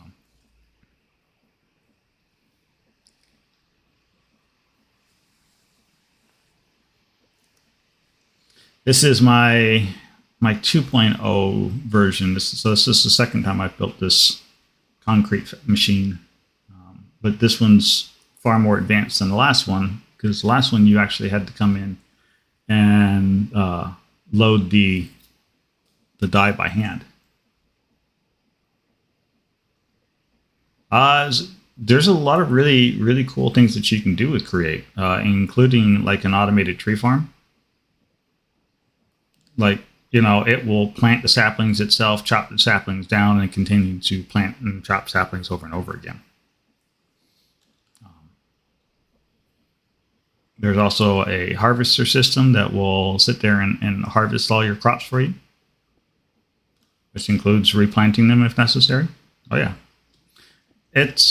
I like Create because you could add Create to a vanilla world and it wouldn't feel out of place.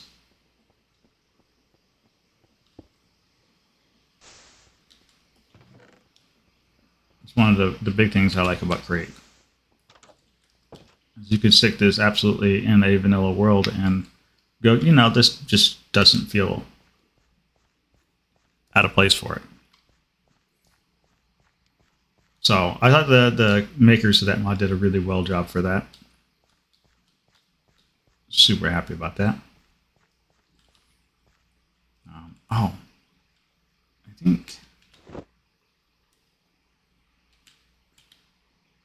Where is... there we go. Yeah. And we'll take a real quick field trip. Real quick. Yeah, flashy skies. Haven't been over here to visit Cake's place in a while. So Cake was one of these guys who wanted he was going to build a mine colony, and he wanted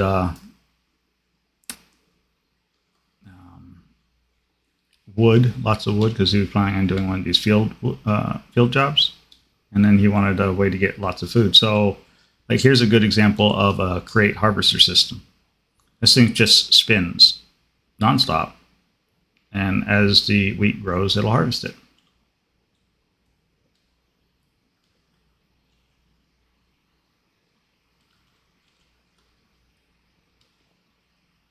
And yeah, you can write on it.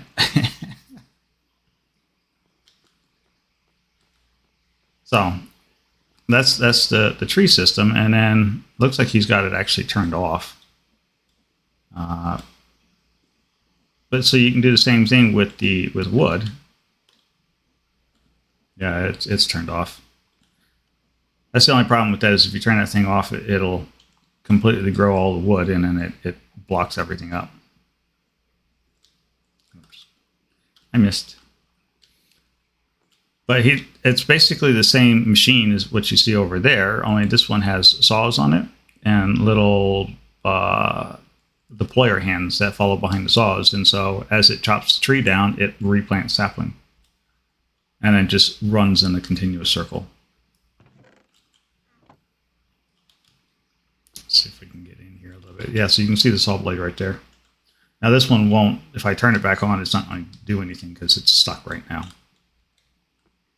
We would have to cut out all that tree. But yeah, there's some very good use cases for a Create system. So there you go. Let's go. Let's go here because this will be the fastest way back to where we were.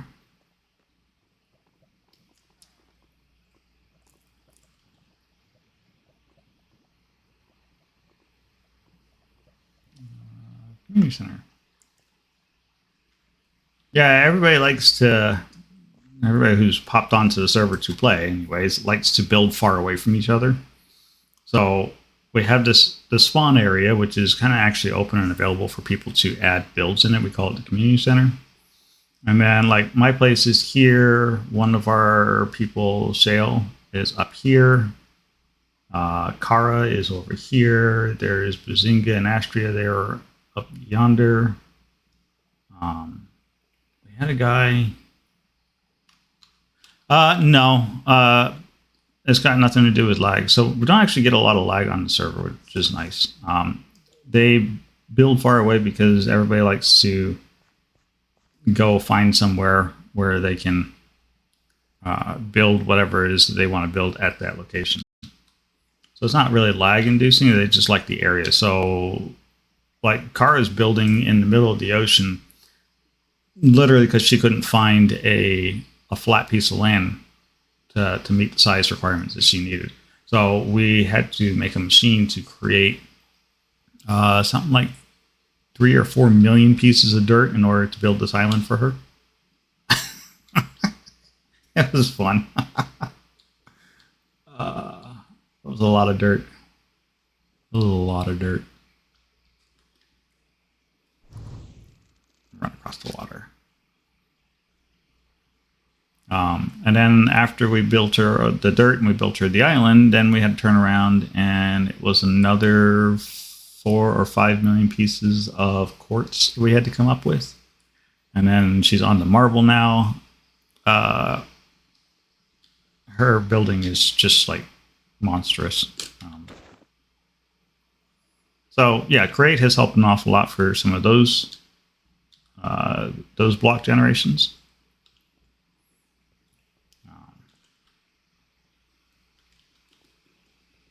Let's recall. I don't want to recall. Door. Beautiful. And then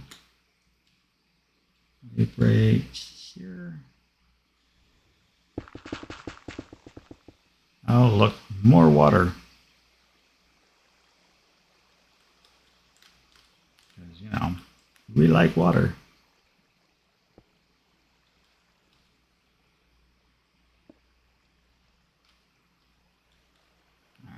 Let's see. Oh, of course.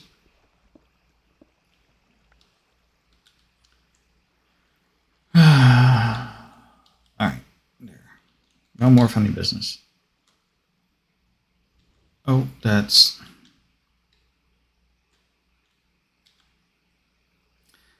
would be the wrong spell.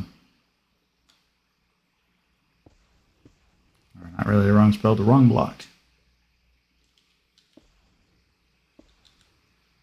So let's replace that. And then let's get the right block. And patch the ceiling. There we go.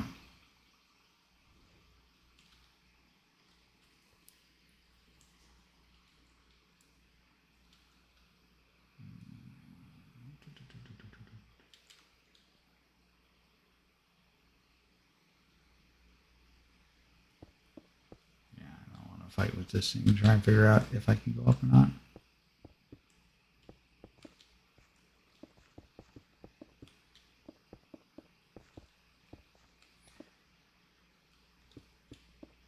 So how's your streams been going, Allie? Been going all right so far?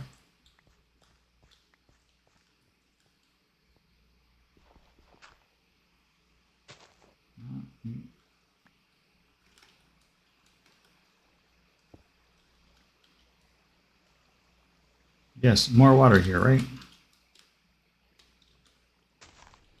No. Okay.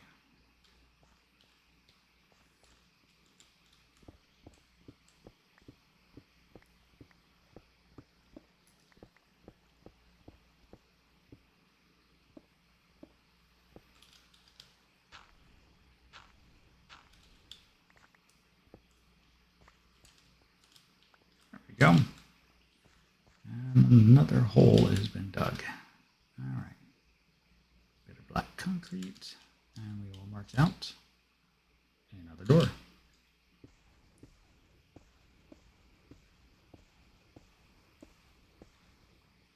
Perfect. All right. And so this will give people traces.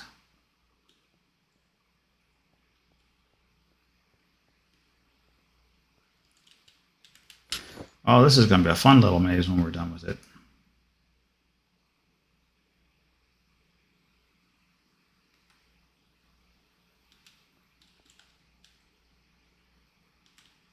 Fun, fun, fun.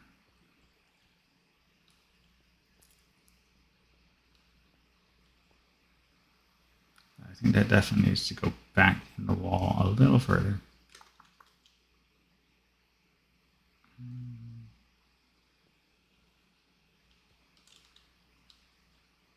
Maybe, maybe not. I don't know. I guess we'll just leave it. We'll see. All right. Now we need a door. Let's find some bricks.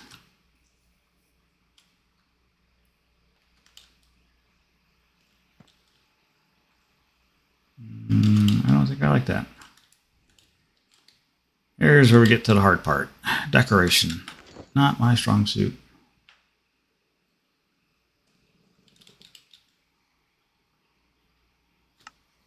Oh, that actually probably wouldn't have been too bad. Do a little nether bricking around the sides. Yeah.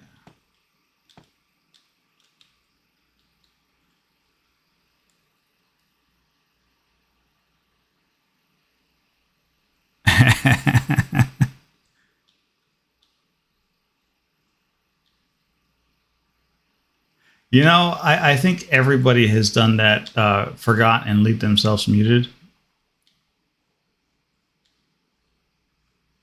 I'll be honest with you. I had so I take all of my streams and I upload them directly to YouTube, and I've lost a couple streams that way just because there's literally no audio at all. It's like, really?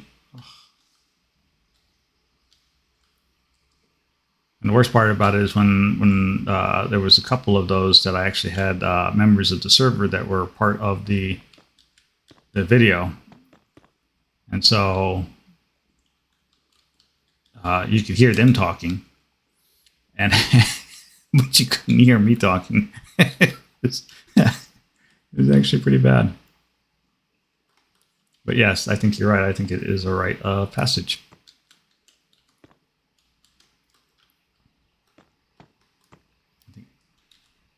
Technical details are just going to be a thing that happens to everybody. But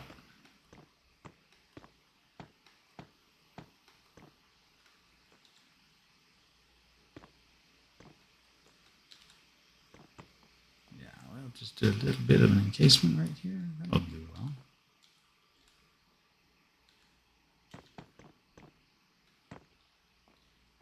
Oop. I was wondering if that was going to happen. It just stepped into a teleportation circle. That's great. There. Up high enough now.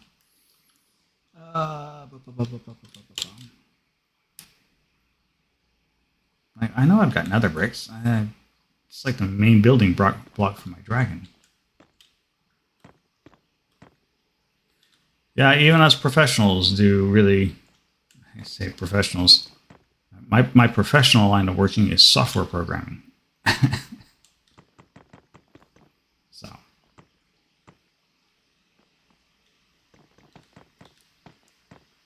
But yeah, if you're interested and you want to come hop on and play on the server, you're absolutely welcome to, Alan.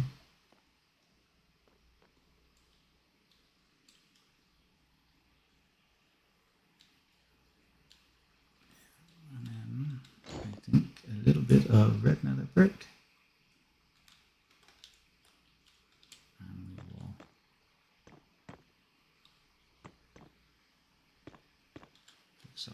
little bit of a corner thing here.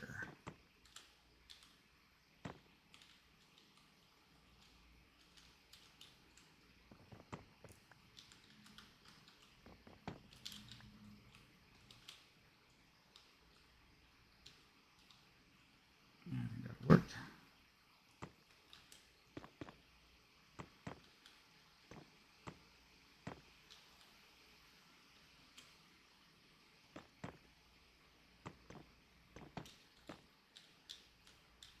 That maybe.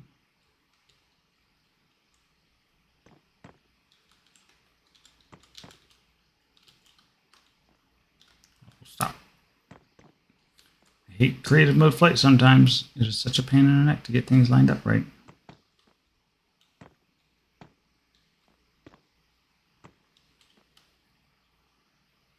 And I think maybe a little.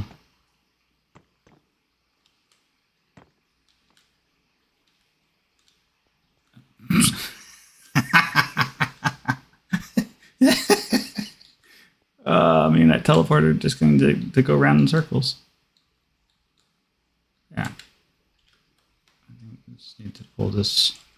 Actually, I think this needs to come forward just a little bit. Just a little bit, not that much.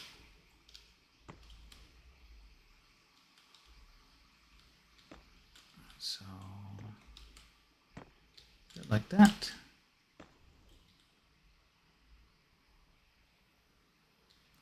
You're absolutely welcome to.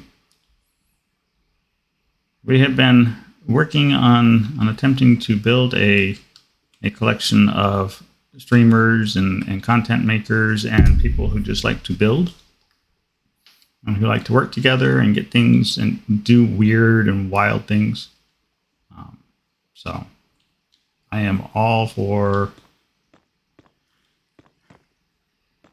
having people come on and join in the fun, because that's what makes a lot of this really worth doing, is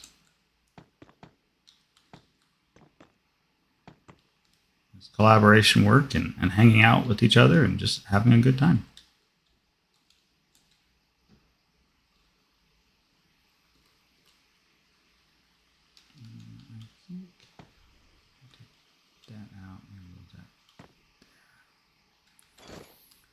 Now,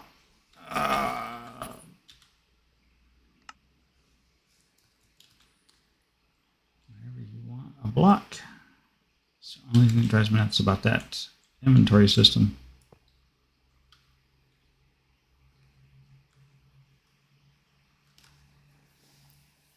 I don't know. I think I need a few more of the gold. This, unfortunately, is not my area of expertise.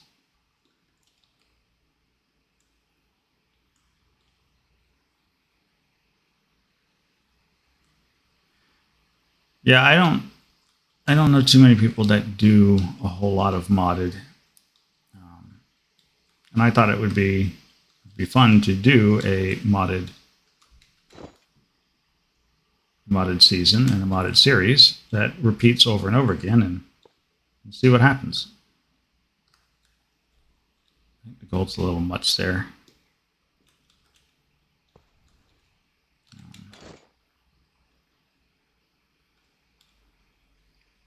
Silver might work a little better, though. Yeah, I like that block of silver better. It's just subdued enough.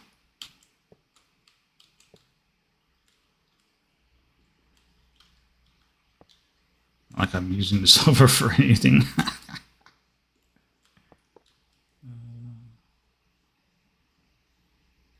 There we go. All right. Let's see. What else can we do to just clean those lines up a little? Some stairs would help.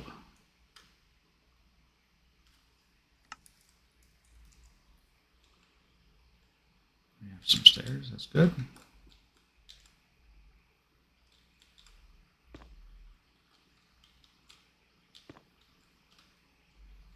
Yeah, I think that's going to work. Stop that. Lovely, lovely, lovely. We'll chunky these lines up a little. I don't know. I'm not much of a designer. No, that just looks terrible now.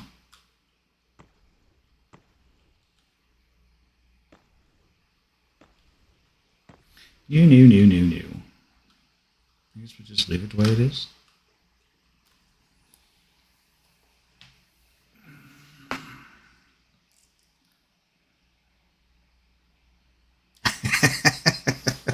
Boxes in a box world. Join the club.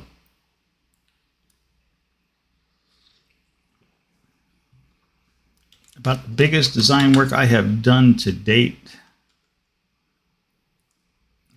Let's see. How we can get to it from here. I need to step away and think about that for a second. So we'll pop over here. So this is my current base, and I have been working on it since I think day 2 of the server. And so this has been about the biggest, most design complex thing I've done to date. And so this is, but I was when I was looking for a base, I found this lava place, and I was like, this is a magic base mod that has a lot of magic in it. Why not do an evil wizard's tower on top of the volcano? And so it's a lot of dark colors, a lot of whatever interesting patterns, but it's probably the most design focused thing I've done to date so far.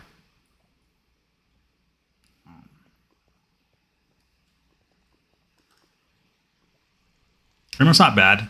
I need the next little linky on the dragon there, and then I've got this huge portal where, well, demon head too. Yeah, you can go that way. That we did. That's kind of magic gone awry. It's either one works right now. I don't think it's my ability to draw is sufficiently lacking enough that I'm happy with a demon too.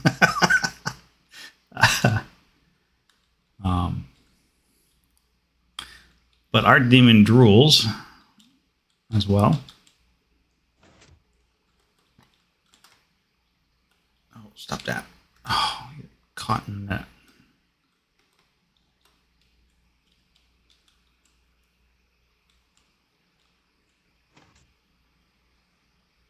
So,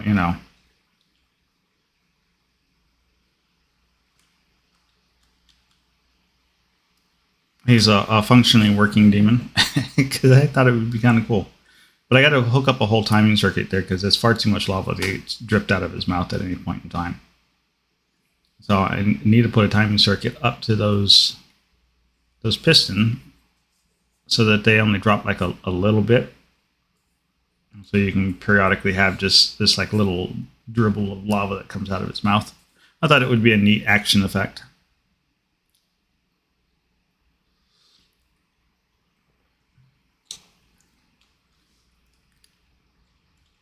So,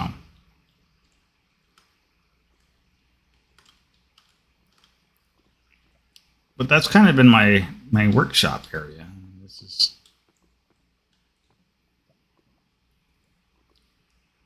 yeah, it's this season I decided, since there was not a whole lot of tech mods in this mod pack, that I would try to challenge myself to do a little bit more with building and less with automating. So I've been doing still a whole ton of automating, but like this house is mine, so I moved from a square house to try to get in peaks and windows. I built the hibachi bar and grill, so you can come up here and get yourself some food. Normally I sit here with my chef outfit on. And I serve people. Who wouldn't want hot food cooked by a hot guy, right?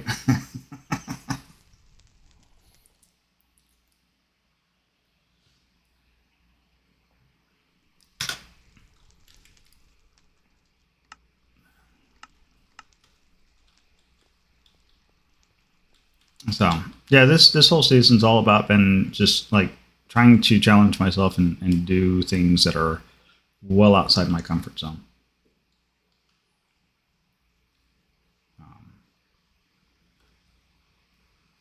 This has been fun. This was a fun project. This took me about a week to build this, since each one of these letters had to be hand drawn.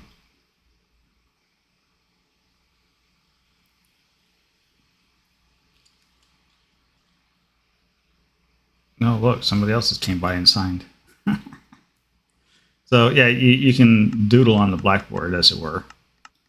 So to do large letters like that, you actually have to draw each individual section of the letter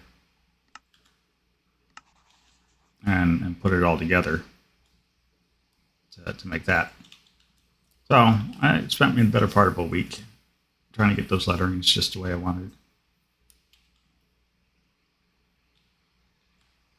It turned out well, so I was happy with that.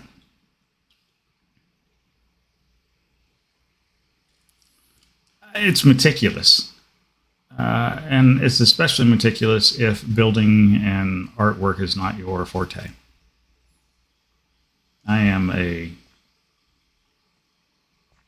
big programmer, software developer, electronics engineer, hobbyist. So pretty work is difficult for me. You want a giant Ferris wheel that spins? I got you covered.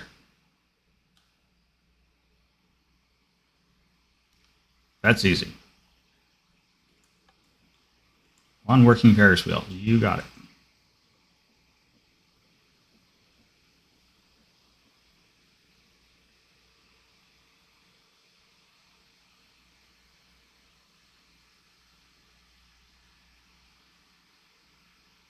I guess that door's not going to be too bad like that. I suppose I could just leave it that way.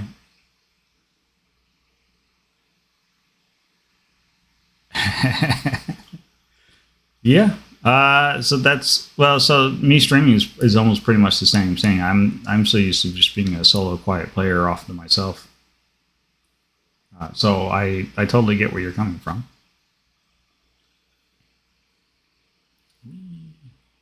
This is my fun thinking spot. I still think I want to reverse these so that they're above and not below. The view would be better up at the top.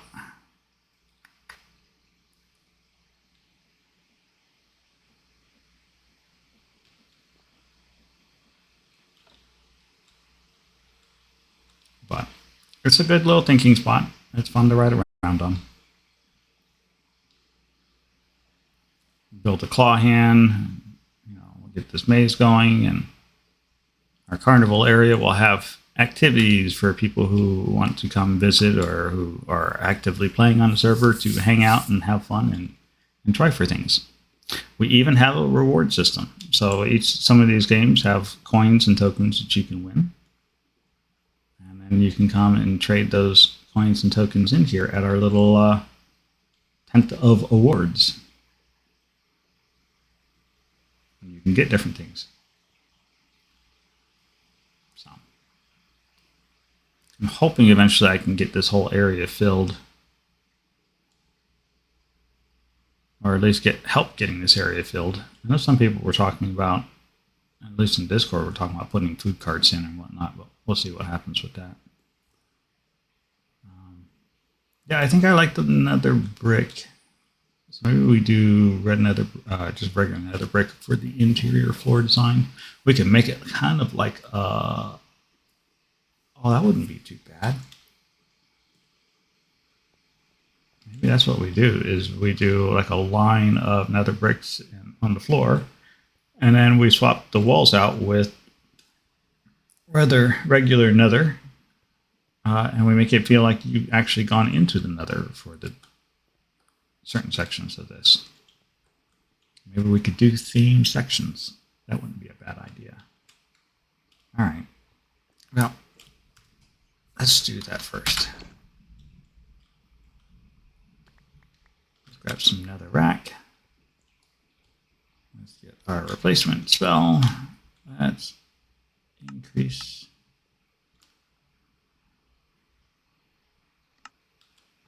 We'll do it safe right now. We'll keep them small. So there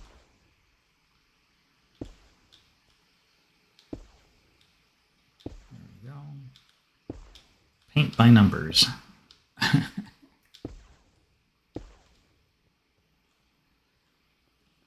Yeah, now we can just come in here and like replace a layer at the floor.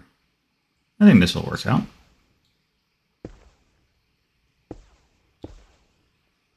At least for this first section anyways. And that's all that really matters. Like any big project you work on, it's one step at a time. If you focus too much on the whole picture, which is good not to lose track of the whole picture, but you can also get overwhelmed if all you do is look at the whole picture. So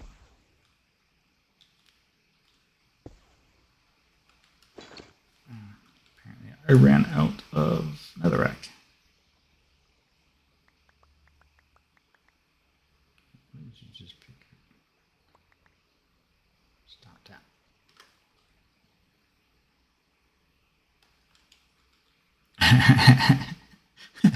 I would put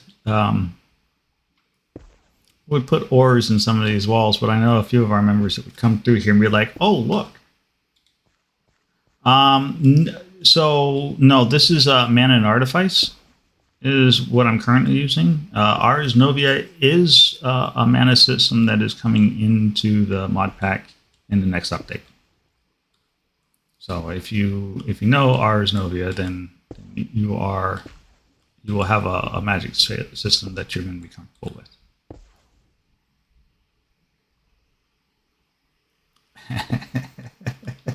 Yes, exactly. They would come through here and go, "Oh, look, there's netherrack ore in here. Well, this must be for me," and start ripping it right out of the walls. They come in here. I'm like, "Why have I got holes in my wall? What in the?"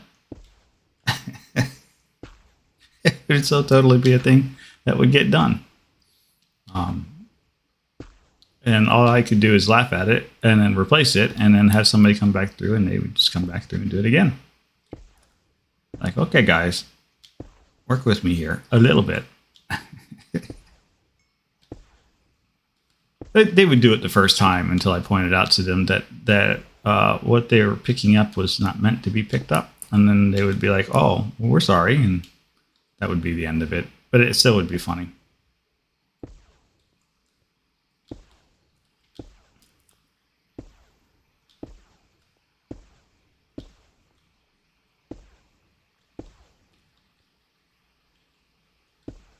Absolutely be just hysterical. And I would not be mad in the least bit. It would be one of those things you're like, okay, yeah, I kind of expected that to happen.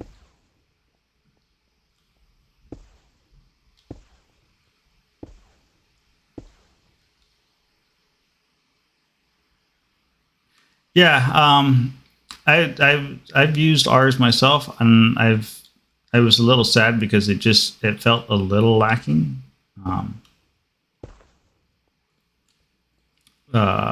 This is Mana and Artifice. This is actually a second version of Ars Magica, was the original mod that this one's picks up after. And so this one is really customizable. This one feels more like you're actually delving into mystical arts and magic. Just because you start out, you have to... There's a bunch of steps that you have to do to make your first spell. And then as you use the spells, you cast the magics, you use the magics and whatnot, you get better at it. And then you can get to a point where it's not... It can be a little daunting at the start, But once you get past like that first tier and you start really getting into um, using the magic over and over again, and especially when you get to the point where you're doing. So this is my book of rote. This is not even my spell book. So this is my normal spell book. This is my book of rote, which is your primary magic book that you will use after a certain point, where you basically have mastered each of the sections, and so you're just coming in here and just tweaking your spells as you need to suit whatever operation you're doing. So like that's 1, 2, 3, 4, 5. Is that 5? Yep. So like right now I've got this is my exchanger spell. So it basically exchanges whatever's in my offhand for whatever I'm looking at. But we can improve the radius on it. So, before you were watching me going through, I was only doing a 3x3 block. Now I can do a 5x5.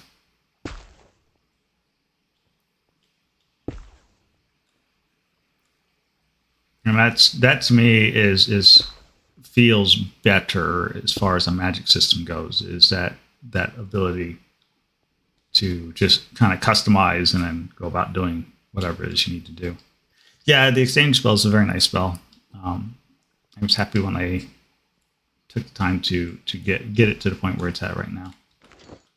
I'm out of netherrack.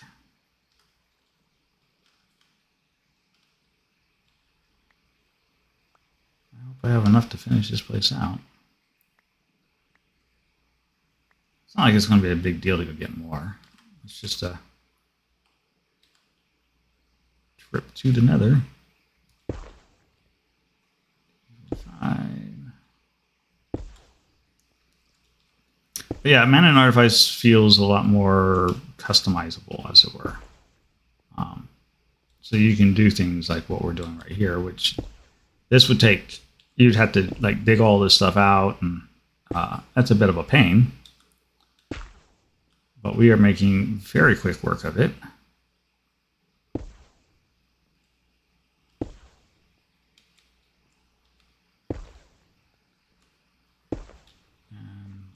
And, there we go. It was stone and everything else. It is now netherrack.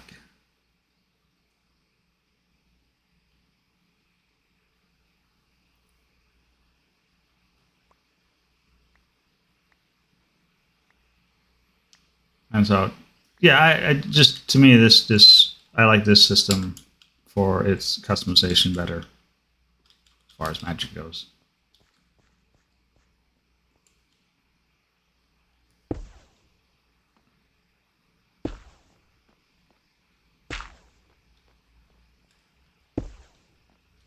And so let's make some magic.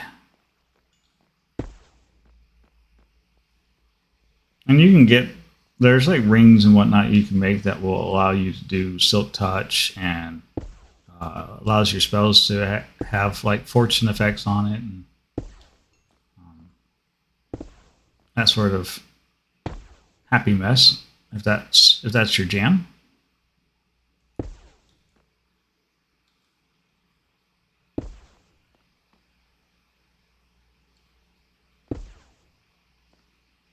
I'm not saying everybody should run out and start using Mana and Artifice. It does have a bit of a learning curve to it. But you are in luck, because our server is opening up a magic college where the intent is to cover difficult subjects around like Mana and Artifice. Primal Magic is another one that we have in here. If you've ever done anything with like Thaumcraft, Primal Magic will feel very similar to you. Again, I thought it would be more interesting than it is. It's not bad. It's just when you stick it in the same mod pack with like Mana and Artifice, it feels a little lacking by comparison. That's the unfortunate part.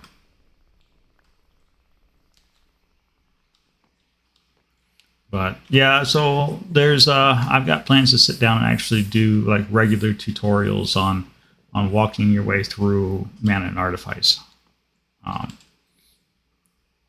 Here's what man and artifice looks like. Here's how you go from level 1 to whatever. Here are the different spells. Here are their behavior sets.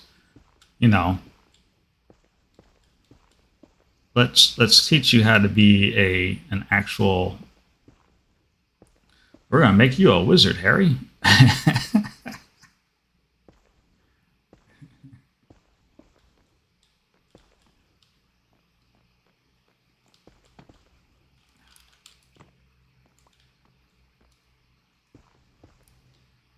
That's kind of the idea. I still think the idea has a lot of really good merit behind it, and so my plan is actually move forward with that. I just yesterday was supposed to be the first day of class, and exactly. Yesterday was supposed to be the first day of class, and I got busy with real life work stuff, and so it just didn't happen, which is unfortunate, but.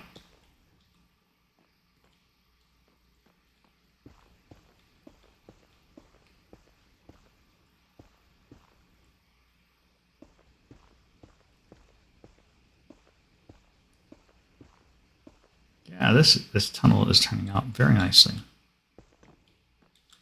Stop that. Don't cast too fast.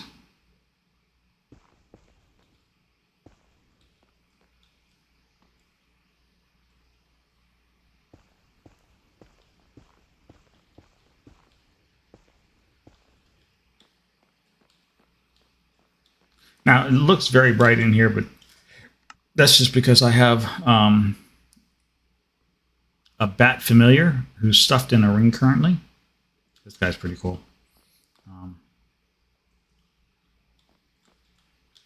There's my little bat familiar. He hides out in my ring, but as long as he's around or I'm wearing the ring, I get night vision.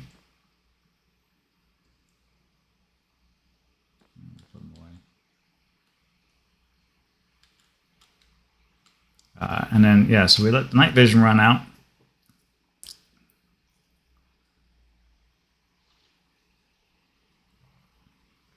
There we go. Yeah, nice and dark.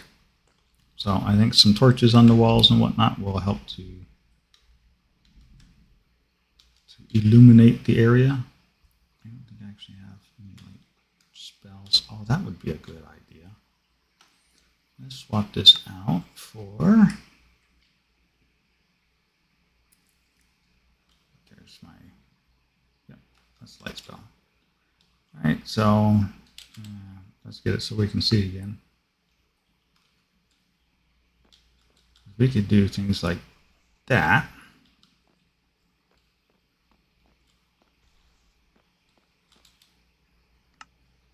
Help to get it started. What's really cool about this is that you can get some dyes.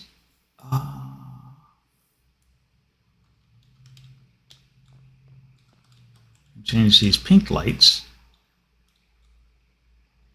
to gray lights.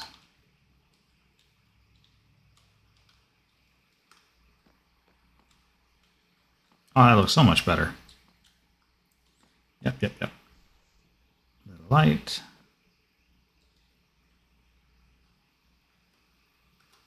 A little bit of gray.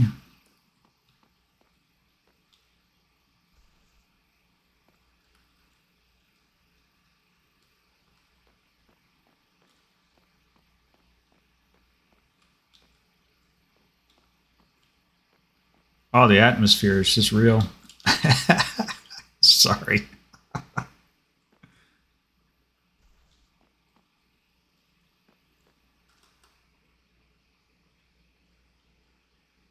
like the atmosphere. I think that works out well. I think we are going to want.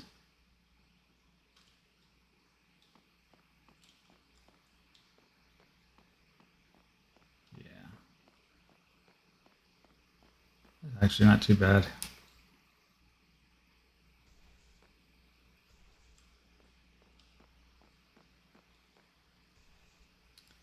All about the atmosphere.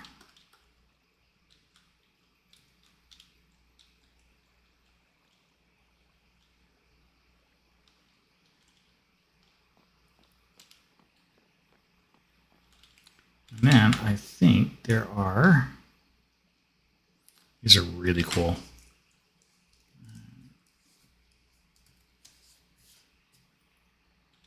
Well, it's supposed to be a dungeon, or a maze, actually. That's what it's supposed to be, but it's more of a magic maze, and so I kind of want to keep with a certain vibe to the place. Where are they at? Man and Archives has these really cool, yeah, these guys. I just don't know if I want that one or we want the torches themselves. Do I have any I don't have any campfires. Fine. Be that way. Let's make sure we have campfires for next time. All right. Let's see which one we like better. So we can do that light.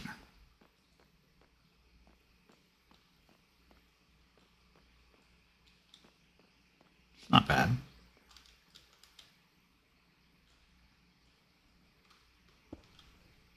Or we can go with that one.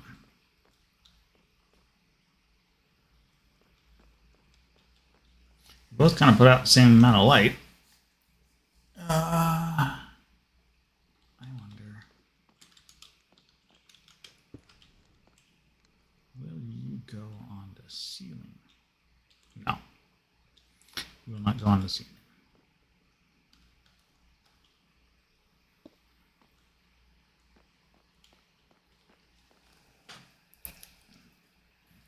I think I like the runic light better for this.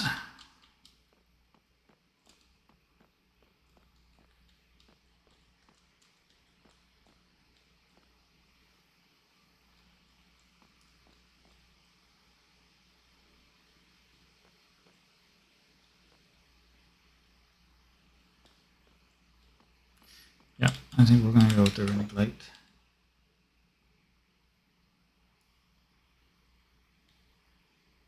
It's a good light.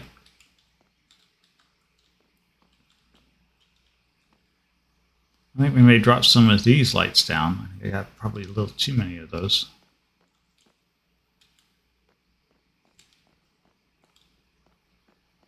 Maybe we just take those out here in the main room.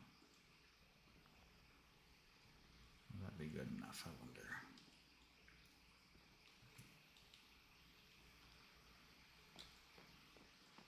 Oh, that's not bad.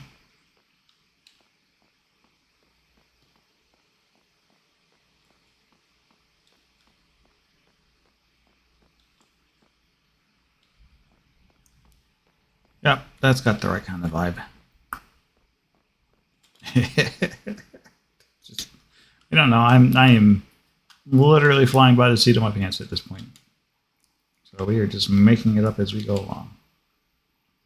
All right, let's get some light back so we can see.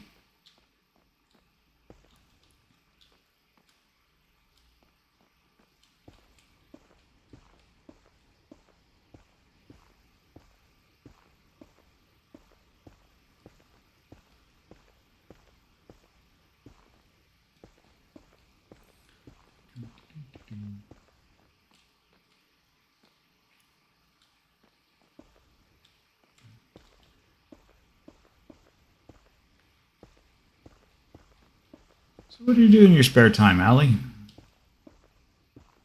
Other than, you know, stream and then come by and laugh at old guys.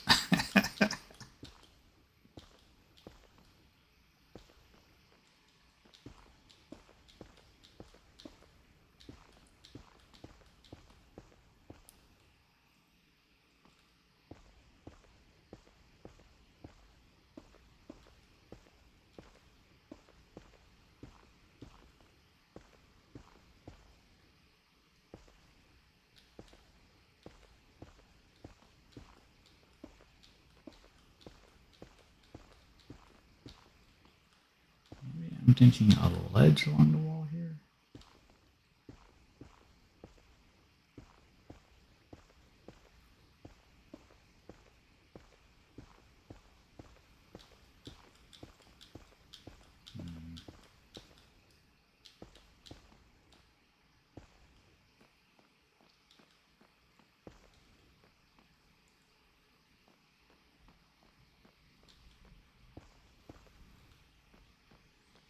we go. That's not too bad, I don't think.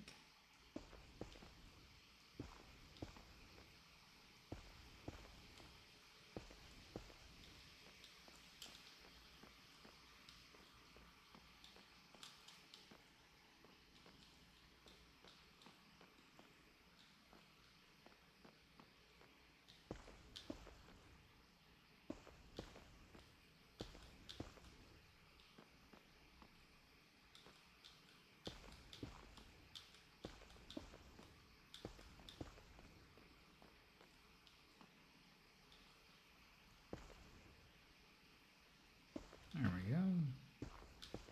Headway.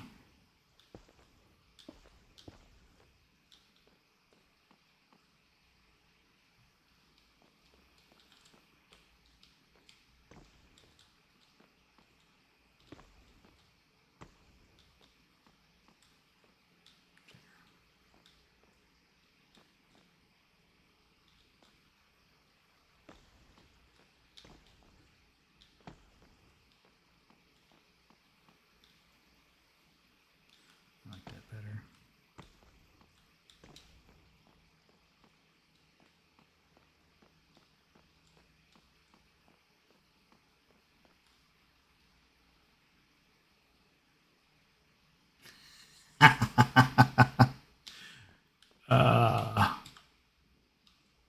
I get the whole hermit mode from COVID. That is absolutely, I hate going anywhere.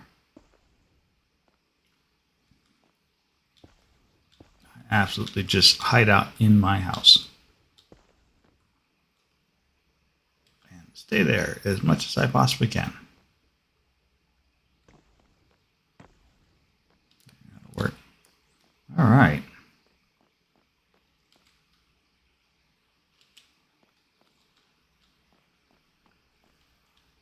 Well, that turned out much nicer and much quicker than I expected it to. That's hallway 1 of our maze.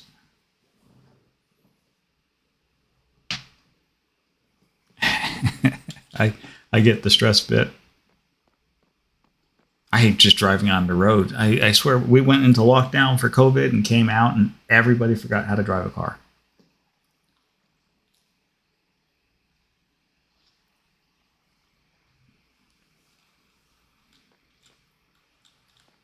It's just insanity.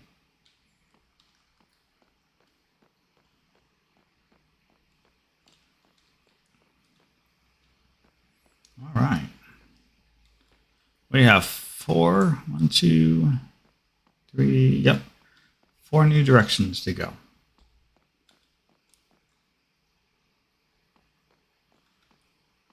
This is going to be a fun little tour, I think. I also think if we do, well, I guess we can keep netherrack for a chunk of it, and then we'll convert to maybe end, and then we'll do a stone area. The grass woodland area wouldn't be too bad either. I don't know, I'll have to figure that one out. Oh, that would be cool. Yeah, because we could, instead of netherrack,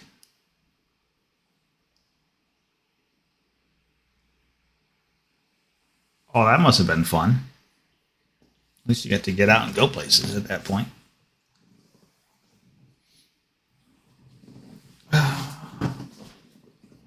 We went into lockdown, and I basically have just sat at home in my PJs for the last 2 years, give or take.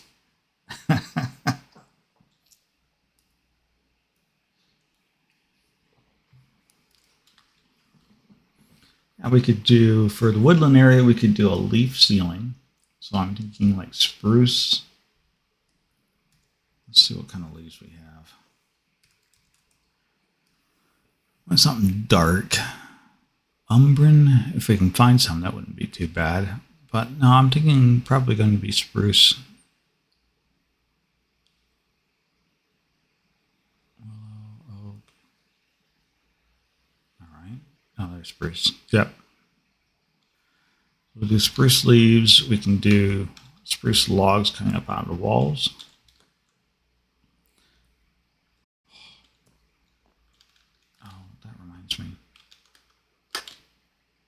before we get too much further about this, we do have to do this thing. We take that out, we take that out, and we need a thing called a mega torch.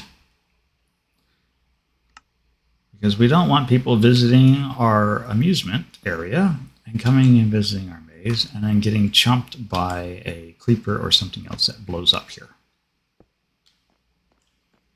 So that will get rid of any mob spawns in the area. All right. There, so nice and safe for everybody.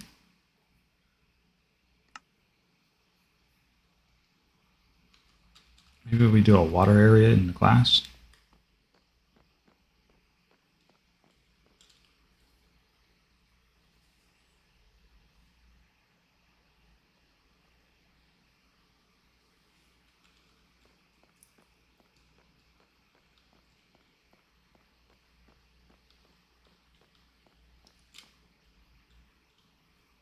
Yeah, I think this works for the design, the effects. Wow, and that is bright coming out of it. Yeah, okay. So if that just blinded everybody else, not just me, I am sorry. That is a good achieved effect there. All right. Now we just 4 more hallways and a way to get to figure out what the way out is. Yeah. It was very dark in there. You come out to this really bright area. That works wonderful. I like that effect.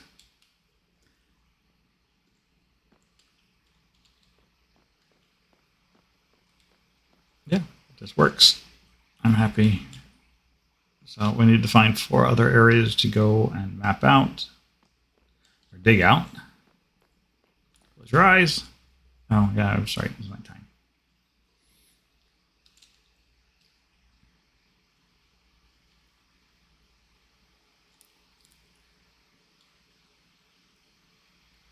Dead ends.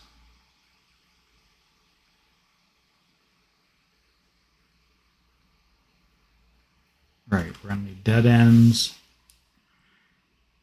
So I guess the question is how big of a maze do we want to build this?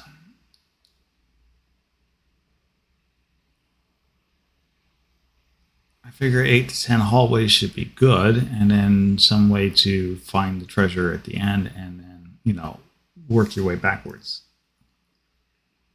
But maybe that's not going to be big enough. Maybe we want something bigger.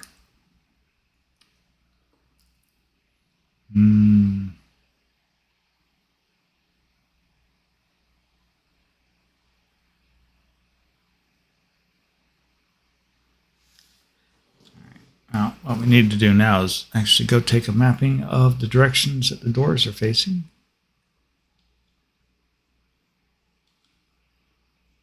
That is going to be important. So one door, we have one south. We have 2 east and a west. Write this down or I'm going to forget it.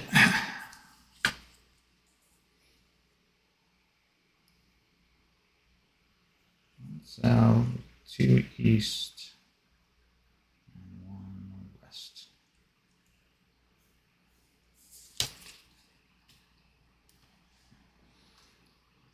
Yeah, if you've noticed as we've walked back and forth across this teleporter, the teleporter actually maintains your the directionality that you're facing. So if we want to have these walls appear seamless from one teleport to the next, we have to make certain that when you go through it, the door is behind you. So we have to orientate the room according to the direction that the door comes from, which makes things interesting.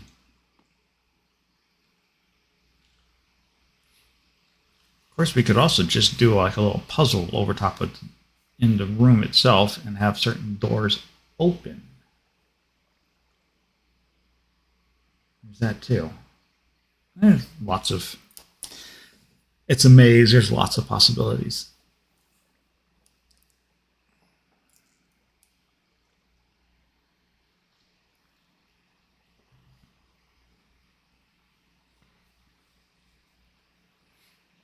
Lots and lots of possibilities. All right. Now, I need to go get some more glyphs. Make some more stuffs.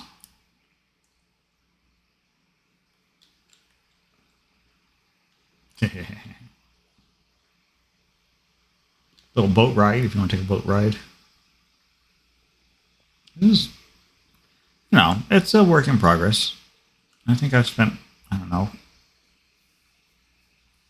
2 weeks, 2.5 weeks or so with the games we have so far. You've got your classic ring toss. And then there's the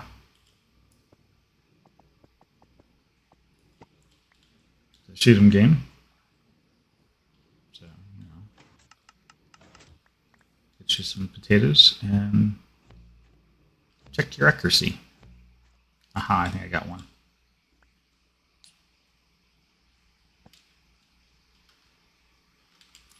Just really trying to go for a whole carnival vibe thing here. I think so far it's turning out nicely. Just instead of like a corn maze, we'll have a... Yes, the games actually work. They're real games. So yeah, you can shoot the moving targets, and you get... So there are two carts that run back and forth over there. So if you knock them both out, you'll get coins. There are targets here, and those are worth different types of coins, so worth fewer points. There is an actual ring toss, so you can throw the rings and you can get a coin if you get it into the hole.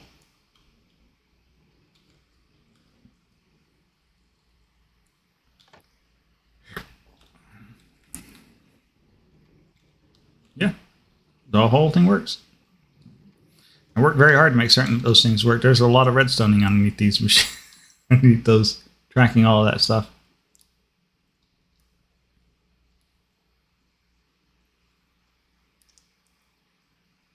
And if you come visit and do the games enough, then you collect enough of those coins, and you can actually come in here and turn them in. And these will actually spit out a different award. There are like blocks of gems, which are like the cheapy things, to things like statues. And if you work really hard and you collect all these netherite stuff, there are so there's not recipes for the creative level items, but there's like creative level item batteries and whatnot. So if you're at here long enough to get enough to get one of these, then yeah, you can get one of these batteries that never run out of power. So yeah, you can get some of these guys right through here that will let you store whatever you want for as much as you want. Yeah, I thought it was an interesting trick to do. So yeah, I was showing this to somebody else who came by earlier. One of the contraptions here one of the games that I have planned on going in take advantage of the fact that Create has an actual remote control, right?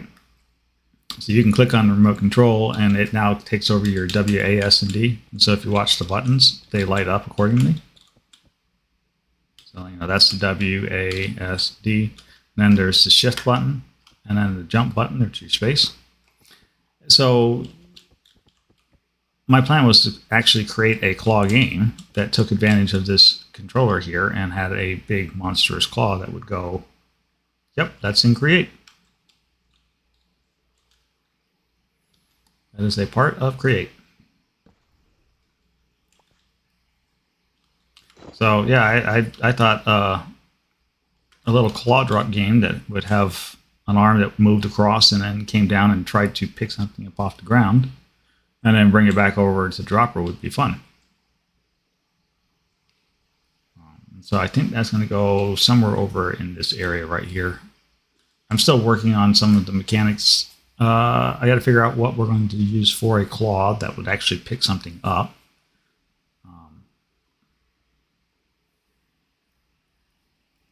That sort of thing, but it's very much a work in progress. But I still think it's something that can be done, and something I'd like to see done. So that's my plan, is somewhere in this neck of the woods, I'm going to put in a giant claw game that you can come in and play. Maybe we'll have armor stands that sit in there, and they each hold a requisite prize for you to win. Maybe that's how that works. I don't know. I'm still trying to work on how the claw works and pick something up to carry it to the return station. So it's just an idea at this point, but one I'd like to try and get done this season.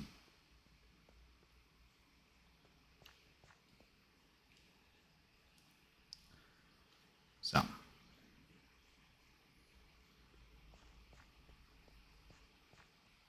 but yeah, I think at the height of this server there were like 12 people that were regularly playing on it. Now it's just myself and Kara, whose base is over here. She's doing a giant palace, as it were.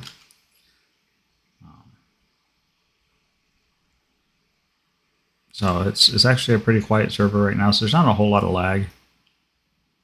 Even when I do really stupid things, there's not a whole lot of lag. Like this, you'll like this.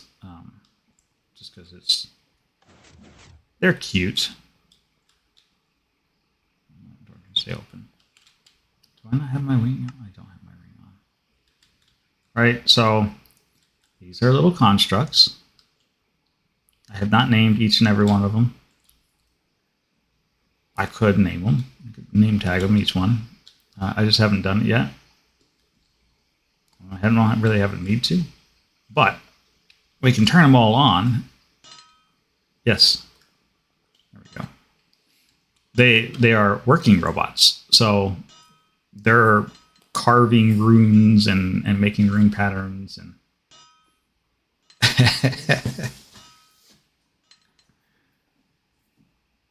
they run over to their little stations and grab the next piece of whatever they need to do whatever they need. Yeah. It's a full-on assembly line. It's a fun little room here.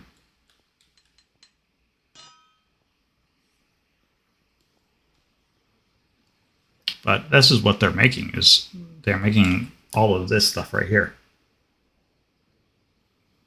And you need all of this stuff for mana and artifice. And the painful parts is that in order to make one of those runes, you have to make one of these little patterns, as it were. And in order to make the pattern, you have to actually chisel it out. And so you have to draw the pattern yourself. And if you make a mistake while drawing it, then you have to scrap the whole pattern and start over again. Nice thing with these robots is they don't make mistakes.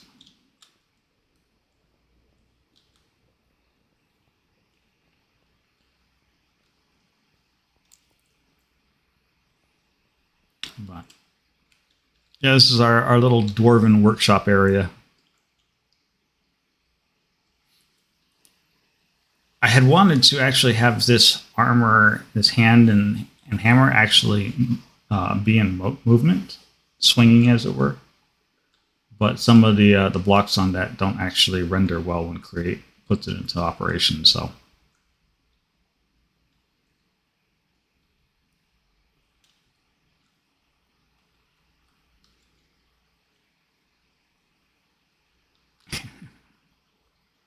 but this is our little dwarven kingdom, complete with a drawbridge.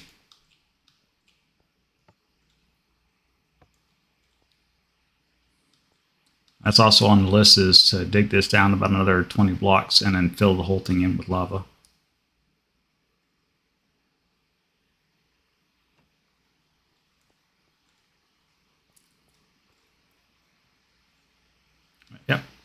it'll draw a bridge right there, which is fun. And it self-retracts, so you don't have to worry about cleaning up after yourself.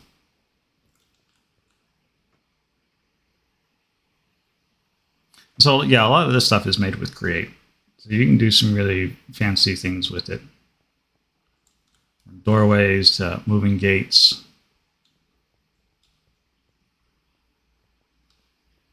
An elevator if you prefer.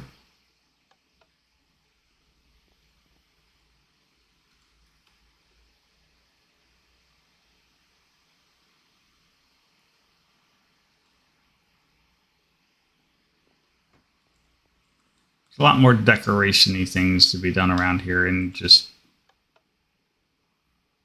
I wonder why it's up there.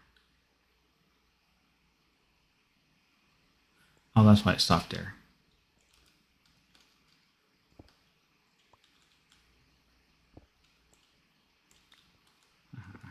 There we go. That'll fix it for next time.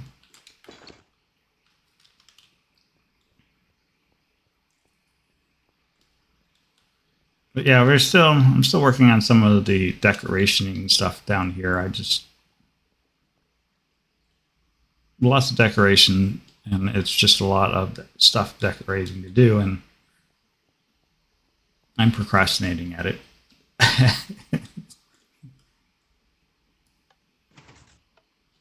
That's the rub of it. I'm just procrastinating.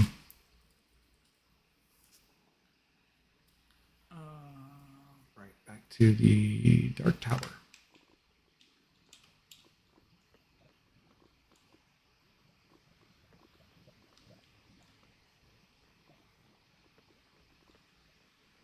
All right. Let's see. All right. We're going to need some more netherrack.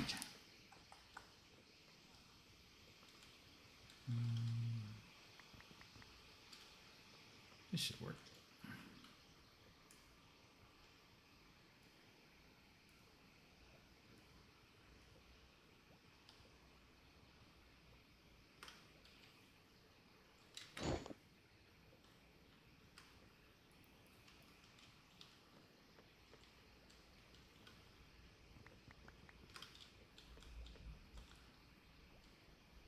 So you can get netherrack this way, or you can make the trip into the nether.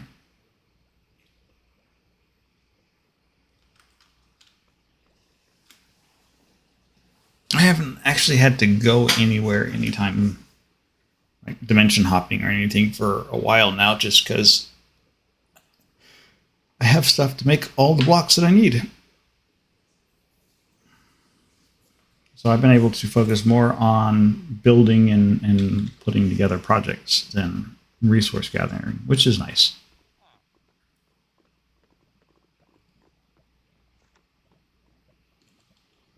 I suppose people can.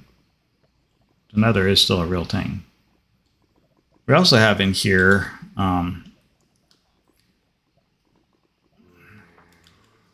so there is the RF tools and RF dimensions mod in here. So you could create your own custom dimension if you wanted to. Recipes are a little expensive, but it's still doable. All right.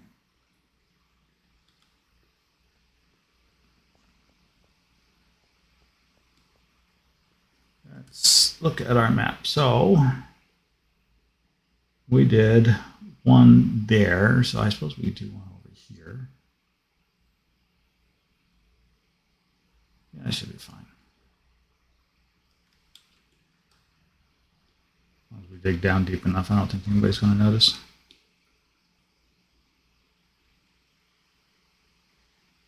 So let's go way over here.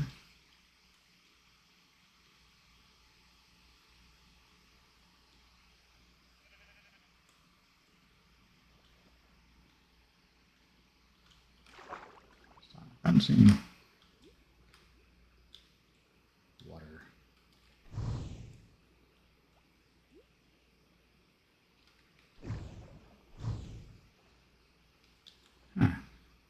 this actually just goes out to the ocean, doesn't it? Yep, it does. That's fine.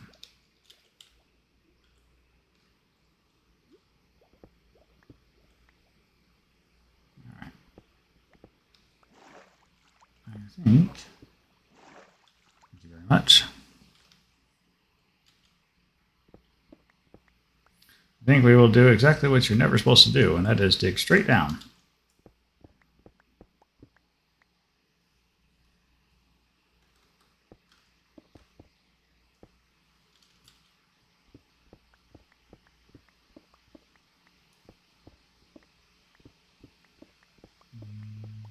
That looks good enough. Let's fill in behind us.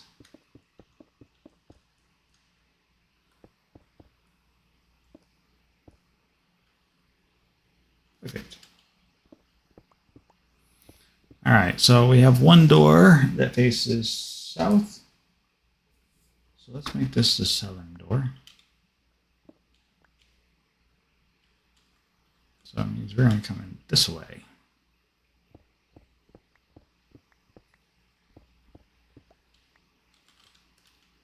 All right. Time for an opening.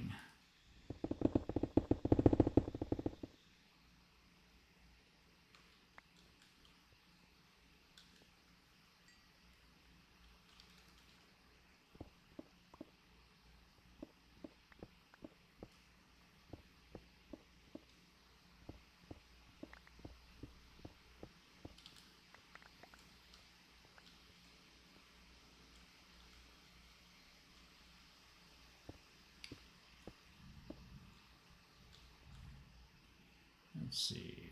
1, 2, 3, 4, 5. This actually goes a little higher. Yeah, it's going to go a little higher. That should go right to there.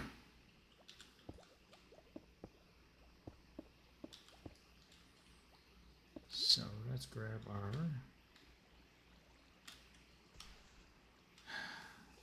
light. We want our fill spell. One height. One radius. That's good. Like that, and let's patch a hole.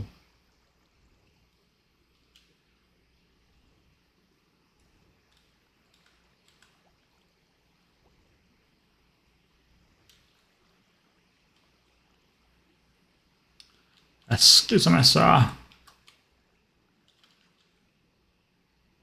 That's good. Give me some. Oh, I don't need.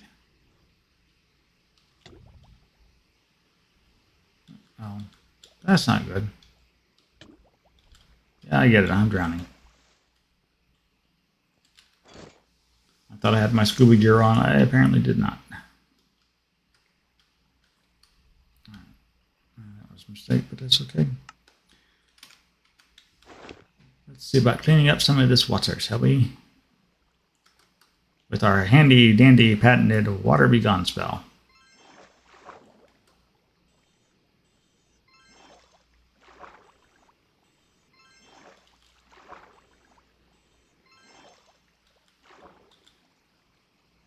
Really?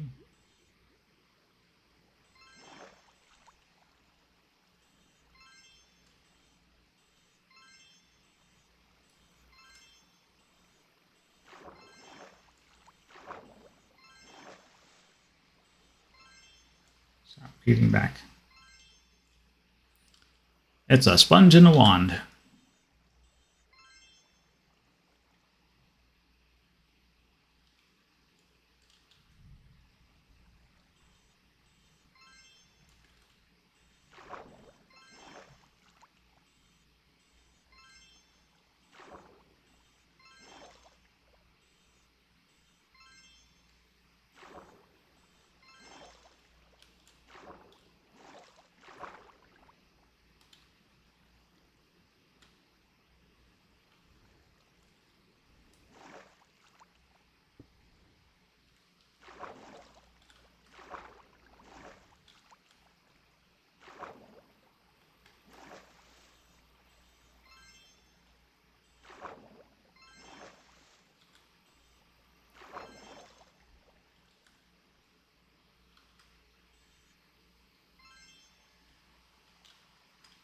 wonder if that would be worthwhile to do. That might be.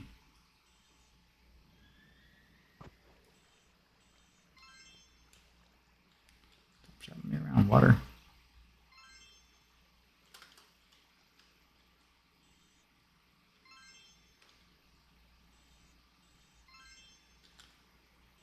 What I need, I didn't bring with me. That would have been better.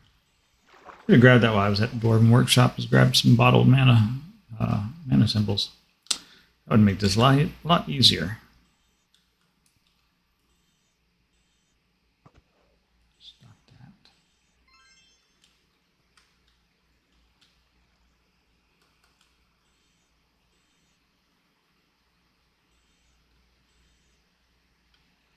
Come on.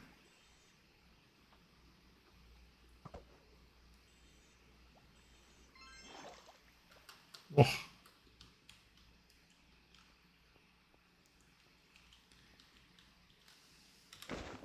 Yeah, it's like I said, there's Mana and Artifice just feels more like it's got the stuff that you would almost hope to see in like Ars Novia and whatnot.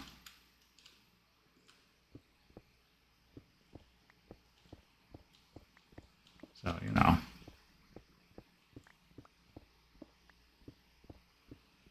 You too can be a wizard, Harry.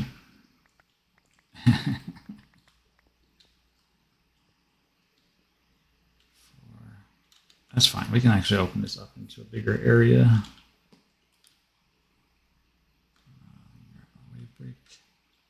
Let's widen this up.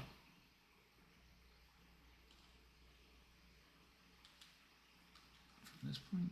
Yeah.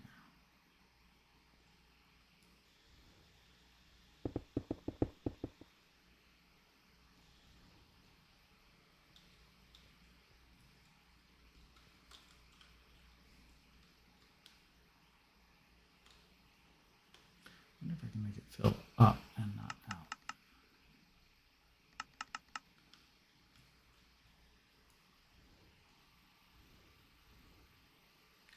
The answer is no.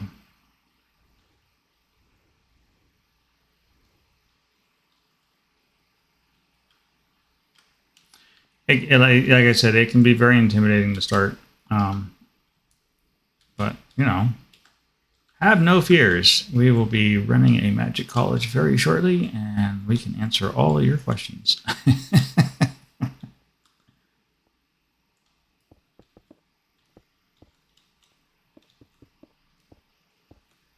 I don't know. I tend to gravitate towards the really complicated mods for some reason. So those are the ones that I will spend more time on trying to figure out.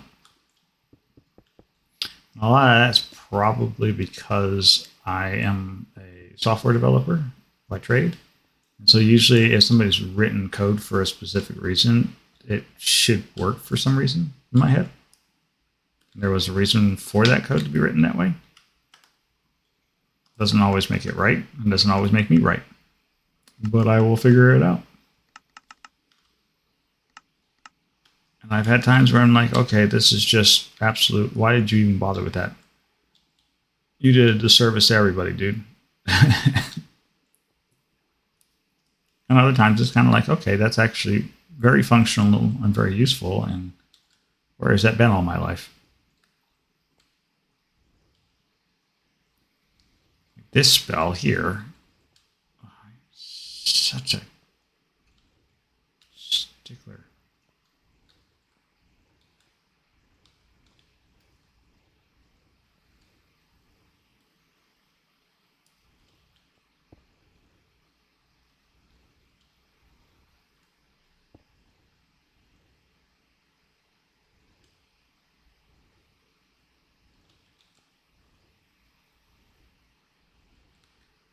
I swear this thing has this mind of its own.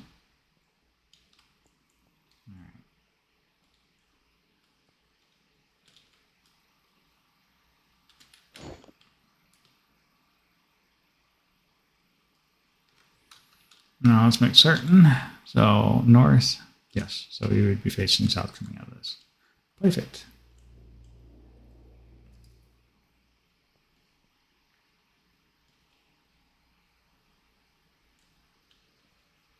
This hallway is not big enough. Did I really? I did.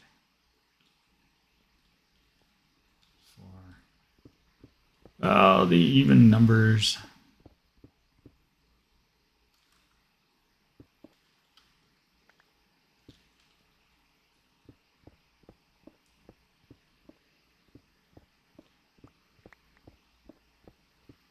Sigh.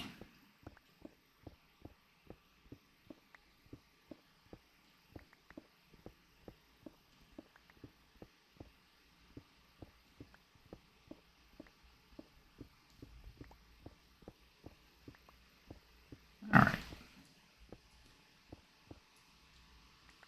Fixed. On to the next problem. Concrete.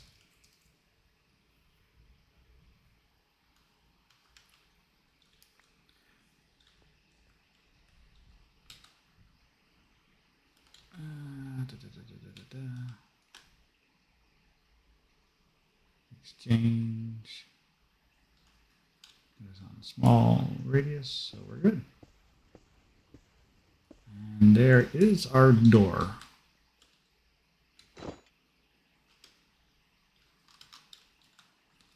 Okay. So we take the southbound door, and this is where we would pop out.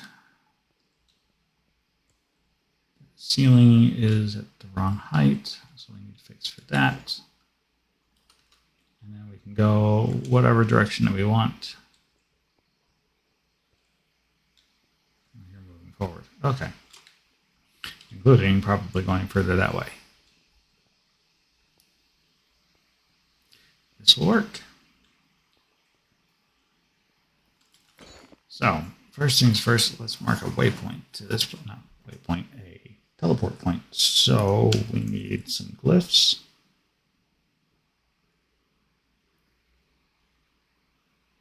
We're going to need some dyes. Because everything for this is going to be red, light gray. And this will be the purple room. Now I need a pearl. Purified Pentium.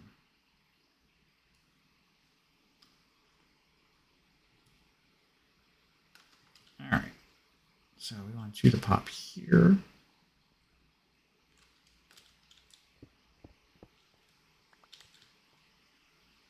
So we'll load the symbols down.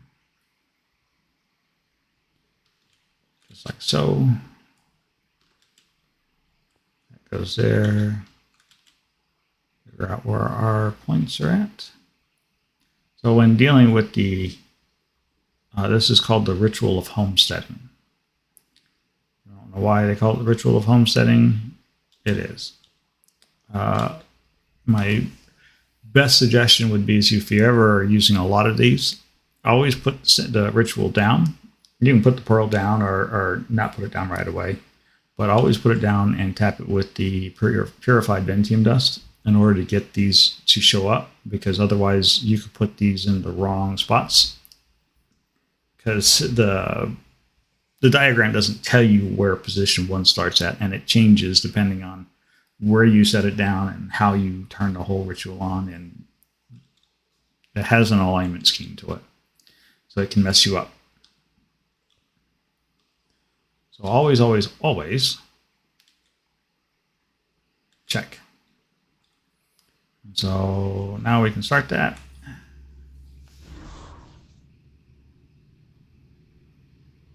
And bink, there we go. There is our teleport in place. Now we could be mean. No, I think we'll just have them teleport back to wherever they came in at. So that's fine. And so we could be mean and really have some fun with them in that we could route them to a different doorway. They go backwards.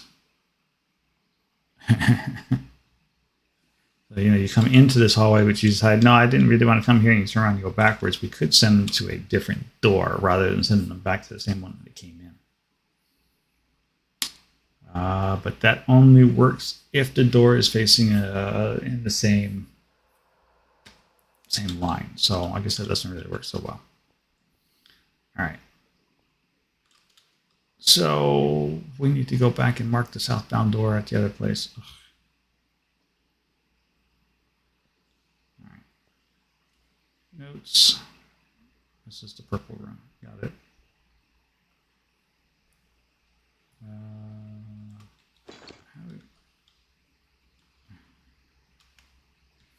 I don't think I can just blink myself back there. So we are going to have to go the long way.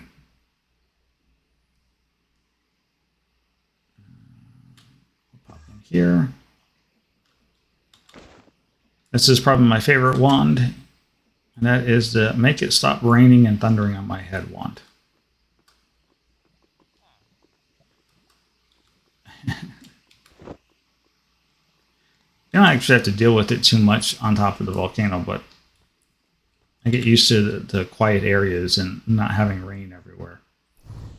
When working on top of the volcano, that when I go somewhere else in the world and it suddenly starts raining and thundering, it startles the crap out of me. It's just one of those things. So, Ali, have you... Hey, Plex and Raiders. Welcome, welcome. How are you guys doing? How was your stream, Plex?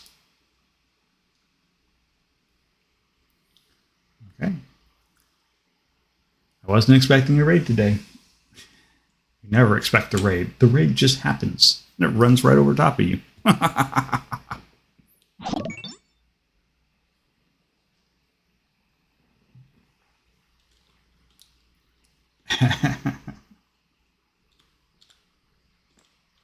Well, welcome, guys.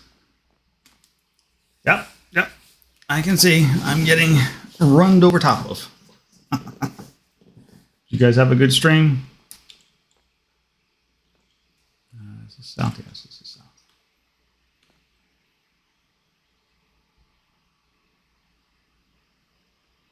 south. Doing all right. So we are in the middle of creating a magical maze world.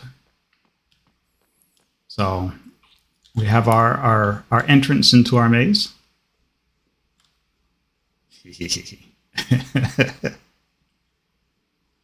Zing. And then we've already made the first corridor, and we are on our way to making the second corridor right now, which is what we came back over here the long way for, because I, like a complete noob, forgot to establish the address to this place. So that's a thing.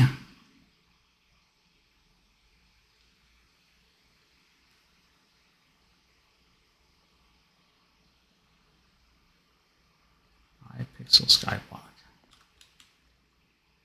I have not done too much with that. I've seen that one around. I just haven't been really... haven't done it yet. All right, so we need a pearl.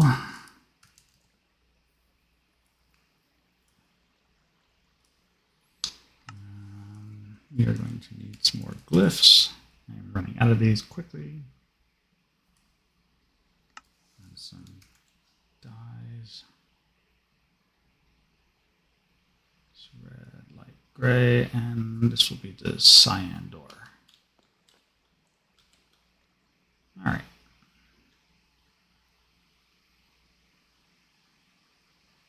So what did you get done? What did you do today in your raid or in your stream there, Plex?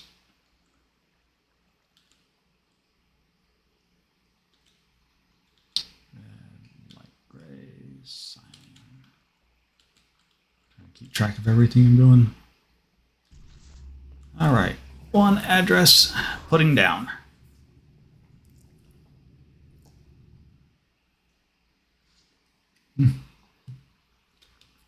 Now,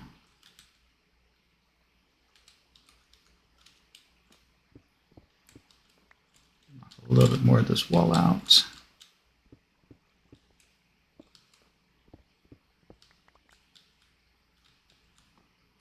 guys are seeing behind the scenes. There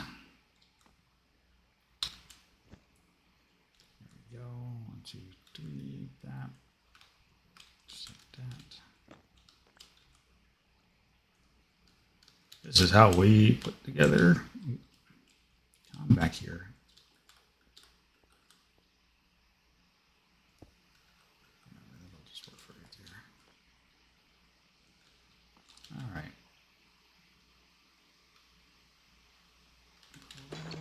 We need a world charm.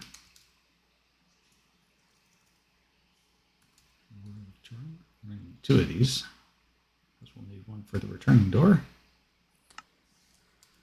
We're going to need some more glyphs. 6 of these. I've got to make some more of those. That's what we were stopping to do, is go make some more glyphs. I'm running shy. It's all right. It'll be all right. When we're done, we will actually be able to backtrack all the way back through here. 2 soul lanterns. And then... Oof. There's a black die, too. All right. Here we go. Let's make some magic. Put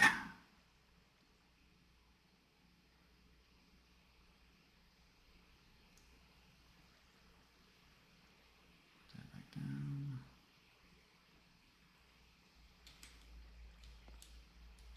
All right. So that should be the black die. That's that. Now we get a world charm. And now we are going to the purple door. So it's red, light gray, purple. And then open sesame.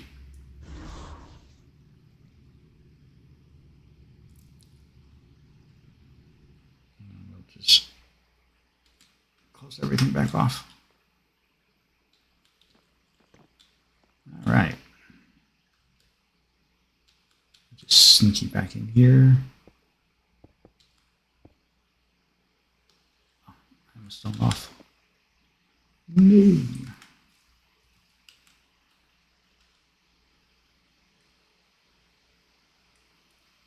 All this stone I got floating around. I just want a piece of stone.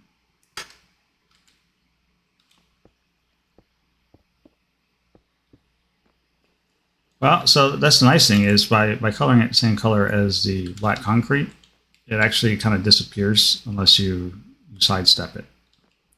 So you can make it look invisible. And then poof, right into the right direction we want it to come out. So that works out well.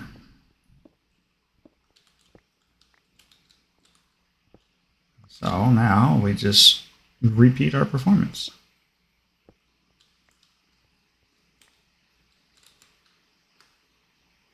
So this is the reason why I was like, you know, it's very important when you're putting these down like this, if you're trying to get this effect of a seamless hall translation, that you want to make certain that the directionality that you're facing when you go into it aligns with the directionality as you're coming out of it on the other side.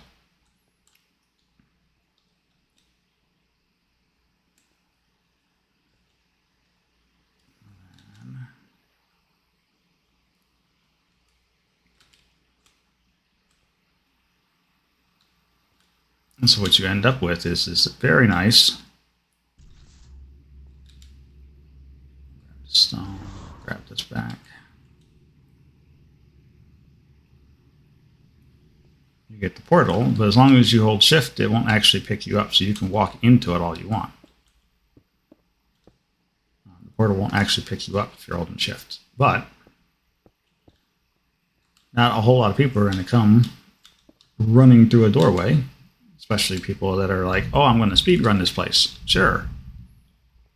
They're not walking through the hallway. They're running. And so you get that. Yeah, there's a slight load screen in there, but you can just hold W and keep moving forward. And so it's a nice little transition effect.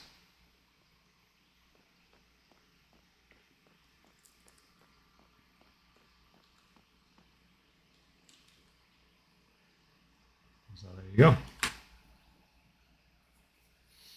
It's not bad. I like it. It works.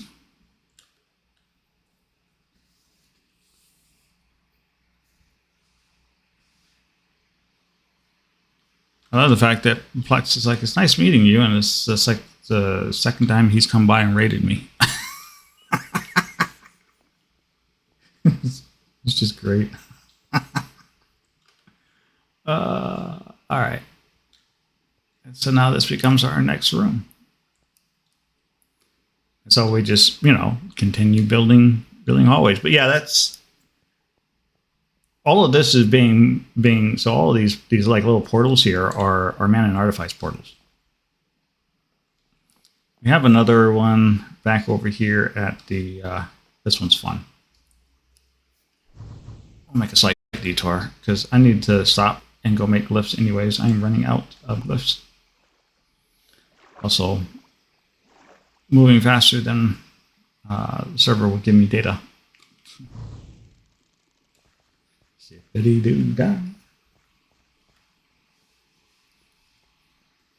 hate running like that. It drives me nuts. But it works. Gets you across. So this is another one of those places where one of our members came by and built this black obelisk.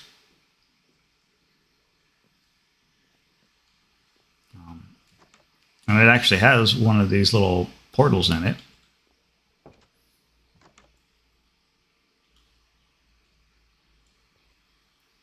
And oops. Yeah, I do that every time. The further away that the portal has to teleport you to, the more you have to wait when you get to the other side, because it's rendering data that wasn't available to it. It's actually got to go and request it from the server.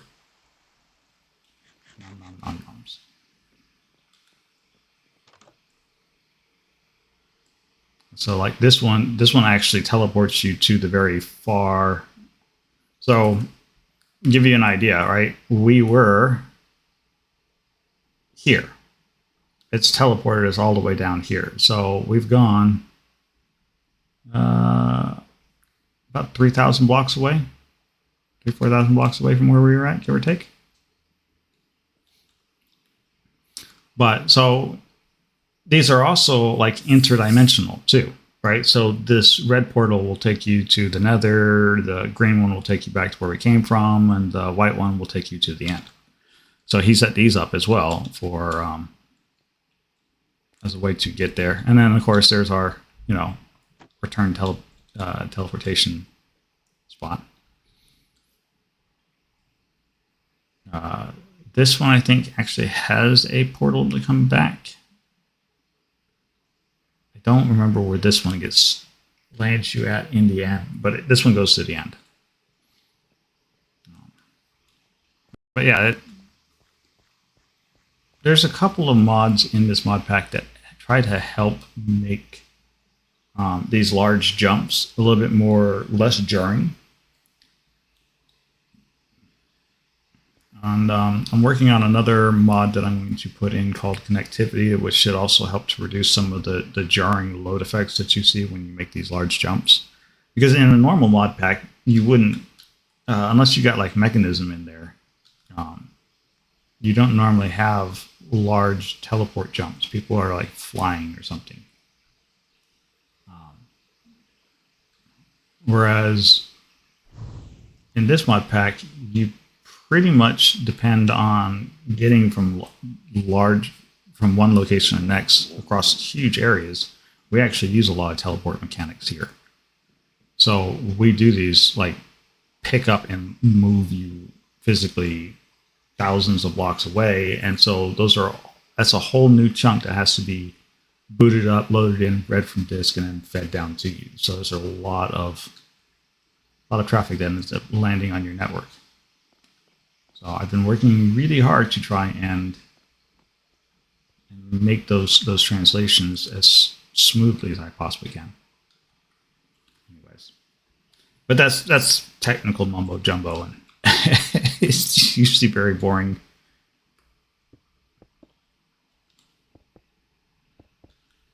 But I think it's what makes a good mod pack though is when it, is if you can take advantage of all of the abilities that a mod gives you without having to stumble through it.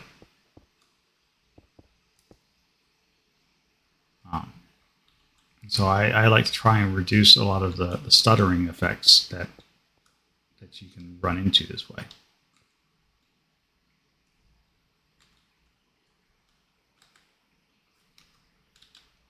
All right.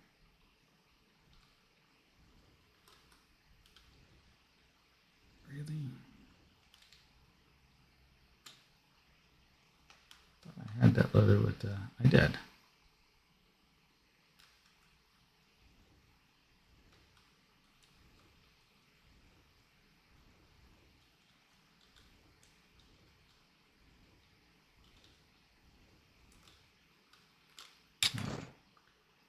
Be that way.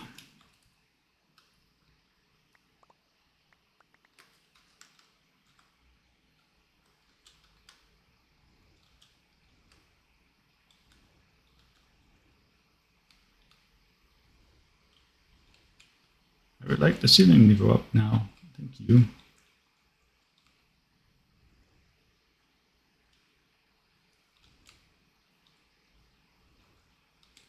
Life is so much better when you have one of these little systems that just throws blocks for you really quick.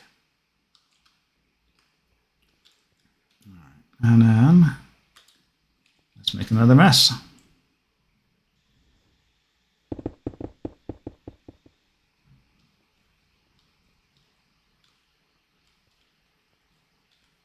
Here's the spell's a little off.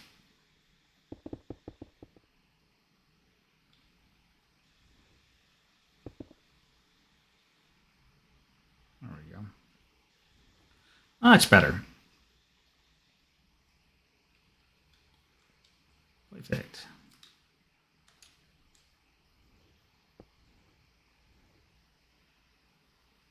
Yeah, exactly. This is why I'm huge into Man and Artifice because you can do a lot of terraforming really quick. Really. And then occasionally the spell's kind of like, nah, they don't want to work. I don't think this fill spell works exactly the way they had intended it to.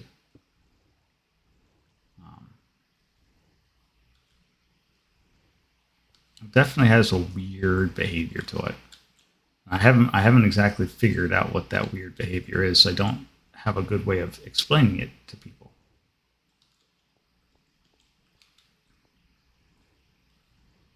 Like some directions that your face, it's like, no, I'm not going to actually put anything that way.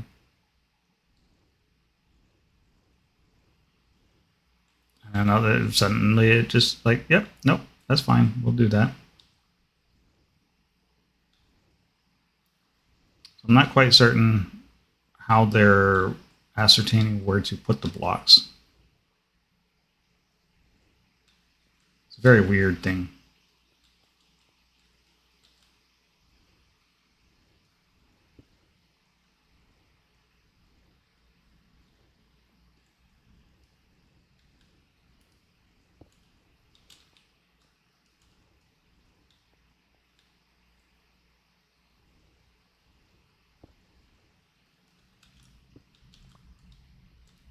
There. The only other, now we have if you're more into the technical solutions, there is builder's gadgets that you could look into getting into. Those aren't too bad. They'll help out an awful lot with doing stuff like this. But the builder's gadgets is a little bit more restrictive in that it always works in some kind of either straight lines, cubed walls, or something to that effect. We have a set of them. We actually have that mod in this mod pack. I just don't typically use it. Just because I find that, again, I go back to Man and Artifice because it works.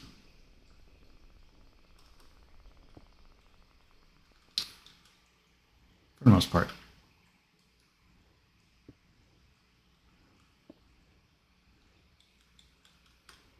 Don't take my head off, please.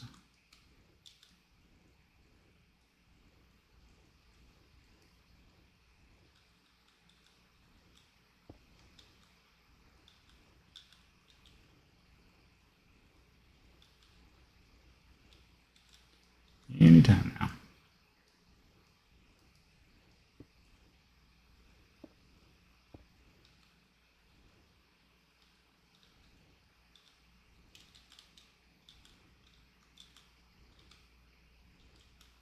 Hey, look, it's behaving again.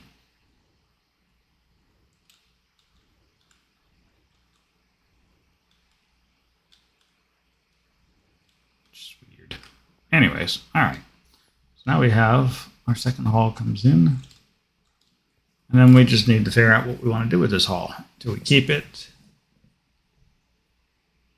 Yeah, that's the problem. Is it's such a when it actually goes off and works, it's weird. I'm almost wondering if it's trying to do some kind of like calculation or scan of the affected area before it's trying to do it. And so the more empty spaces that it has to scan, the longer it takes, in which case it's a lot of transactions occurring on the server. But there's nothing in the logs to indicate something like that. So it's a little hard to nail down.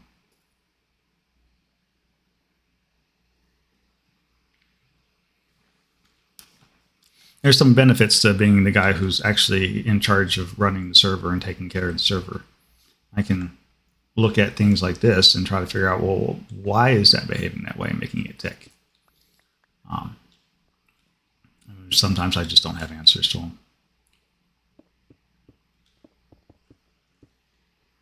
So.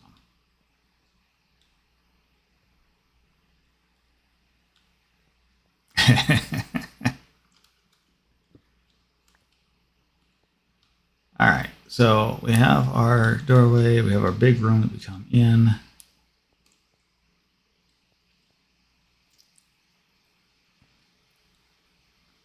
I think a stairway down would be fun right here.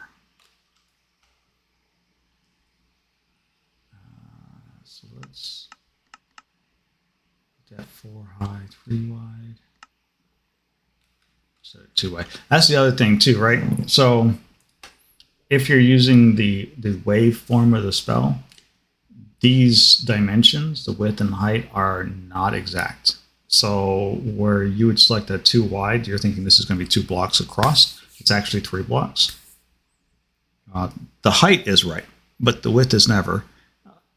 But these also depend on the fact that this is a wave that starts small at you and then grows to its max size over a period, over a specific point. So if you are actually surrounded in stones when you fire the spell off, you actually get to see where it starts small and then gradually expands. And I think you've already seen it a couple of times as we've blown whole walls into this area.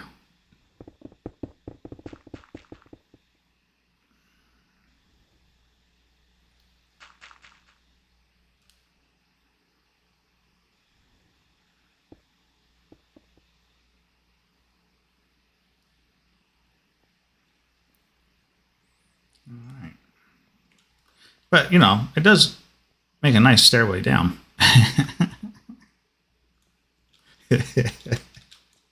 So, that for some of the things that are a little tedious about it and a little annoying sometimes, and some of the spells is they feel more brute force than they are delicate instruments. So it's almost like the difference between a surgeon with a scalpel and a butcher in the meat market. That's kind of what it feels like to me sometimes. So certain spells that you create with that are just that way. They're surgical, they're precise, they're clean, they're nice, they do exactly what you want them to do, they're perfect. And then there are other ones that are just like, no, it's just going to rip up everything, and it's just going to make a mess.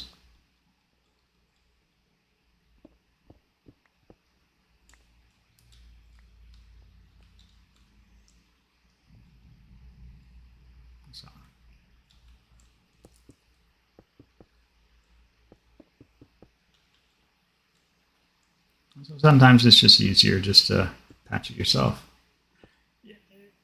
It can be, yeah. It absolutely can be. But it's also fun too. because you can, like I said, you can do some really wild things with it. See, like this one, there's like next to no empty block space here, so no problem. It'll just slap the spaces in there, fill it right on up. I do. I think it's a matter of, I think it's scanning the area before it places the blocks, and it may be that the scan is what's causing delay. Create does almost the same sort, has a same sort of behavior thing. Oh, go away, spider.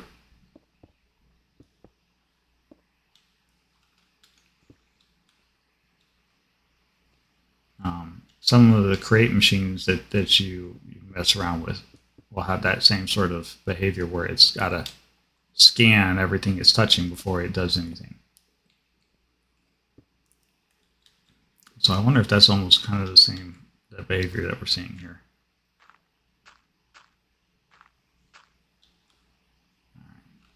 All right, Mr. Eat a bad touch.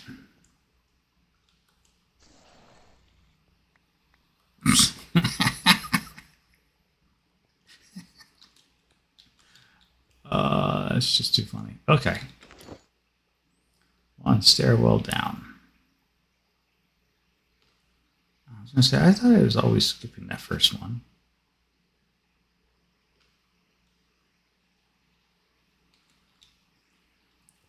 All right, so we now have a stairway that goes down here. Beautiful. No, not. So I called the spell bad touch, but I couldn't think of a better name for it at the time. But it basically does 20 hearts worth of lightning damage followed by a 1 second pause, which you can see right here is this delay, and then it does 20 points of ice damage right on top of it. So about 40 hearts worth of damage in one spell. There's not too much around that stands up to it. The lightning doesn't get it. The ice will finish it off. So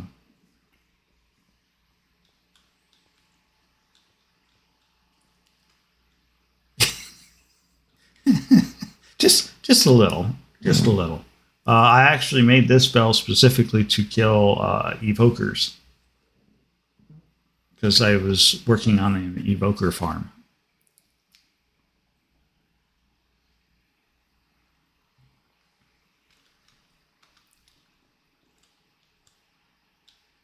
One of the mods that we have in this mod pack is called Castle in the Sky.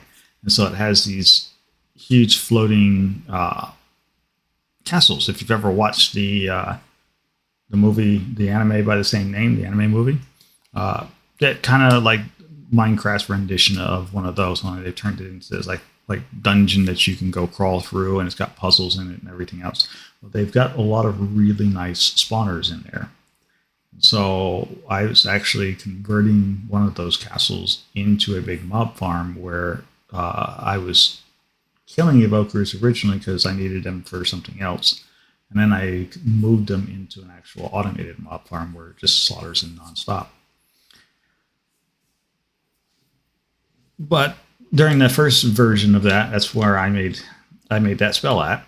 And then decided that spell was probably a little too much to use on a regular basis since I forgot I had it selected, and I think I almost killed one of the members on the server. We were talking and joking around about different spell types.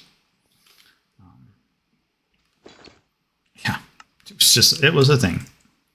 It's a pretty funny thing, but it was a thing nevertheless. All right, I still think we are still going to be in another fortress at this point. So let's do a little something like this, right? Yeah, I almost murdered them. So we have Spice of Life in here. So that gives you extra hearts. And had he not had the extra hearts, he would have died. He was not happy with me. Since he went from being just fine down to like half a heart. It was pretty funny.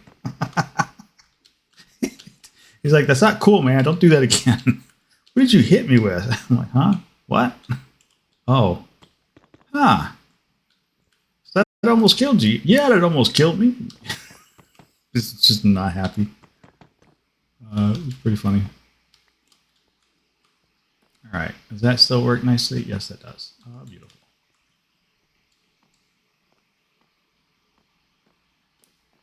So,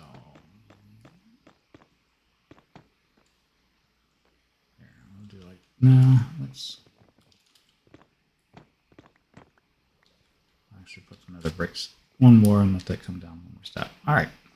Perfect. So we have stairs down. So you can go down, should you choose. I gotta stop doing stuff like that. Got in so much trouble in college. Just call me the man with the evil laugh. All right. Keep it on the center line.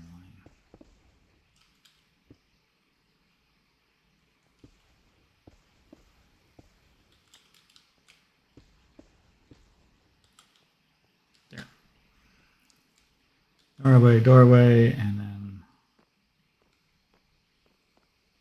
this one I think we will go this way a little bit. 1, 2, 3,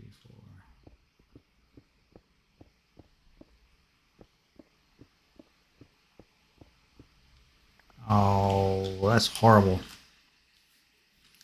It's a terrible, no good, very bad thing.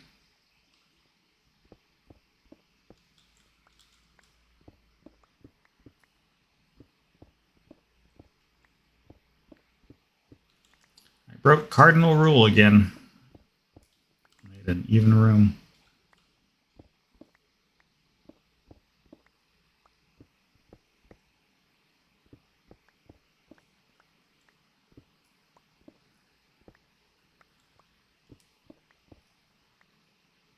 What I was thinking.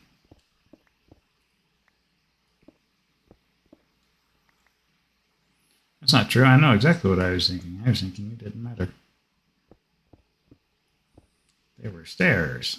But I'm going to leave those stairs right into another teleporter. So it does matter.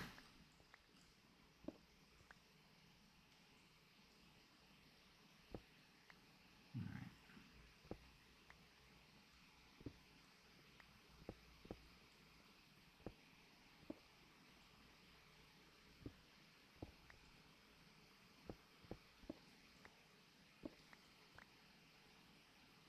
There. That should fix all that up nice. Nice and easy.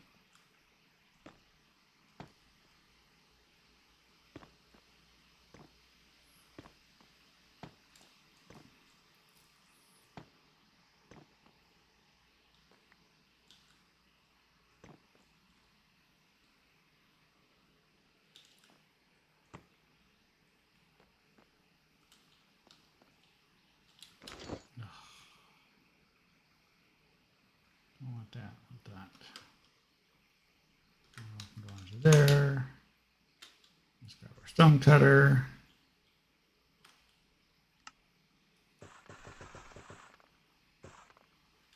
Some stairs.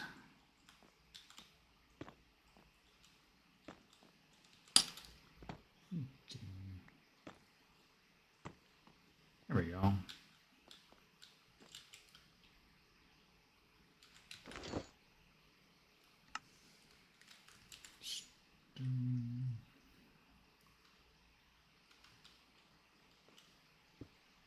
All right.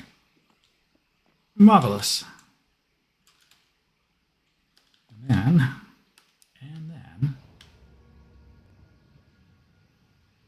then something just did not sound right.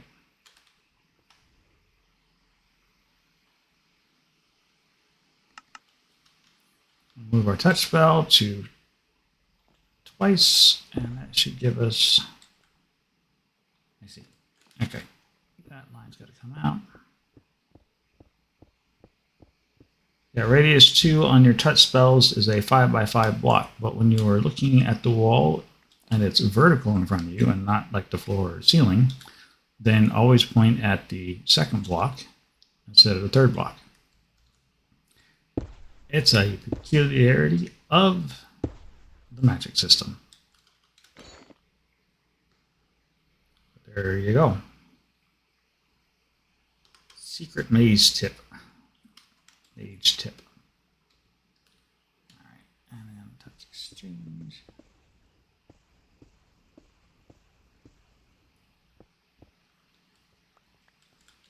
There we go. Another door.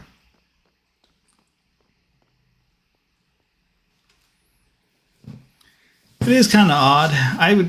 I've seen other ones that, but it's not the only one I've seen do that. So like, what is that one? Industrial Foregoing has a drill that always has you pointing at the second block. And it doesn't matter whether it's an 11 by 11, 13 by 13, which I think it's the max they can do, or it's a 3 by 3. You're always pointing at the second block. So I get it. It just doesn't make it. But like, unlike Industrial Foregoing's drill, when you look up, it's always the same block. Doesn't matter your orientation. With Man and Artifice, it changes. So it's a little weird, but it's fine. It's not anything to go yelling and screaming about and demanding that they fix it. It's not really worth the trouble for it. It's just one of those. That's good to know. And then we're just going to move on with life. Just like that.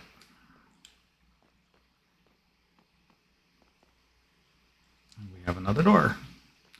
All right. So we are generally running out of time for today's stream, though.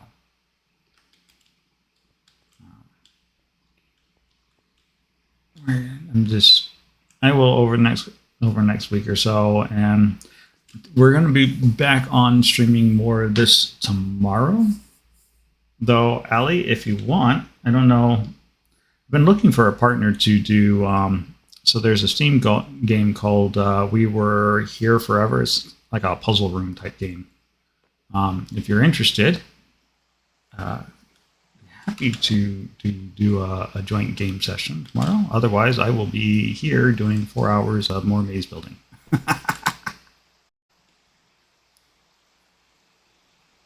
So,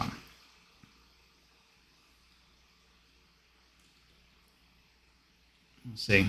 But we are out of time. So, we will do some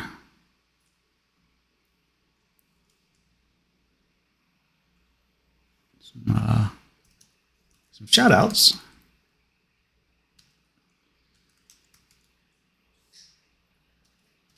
I can spell names correctly. I hope I got that right. Did I get that right? Looks like I got it right.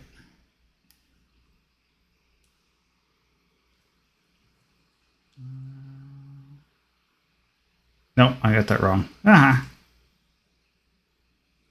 Let me fix that.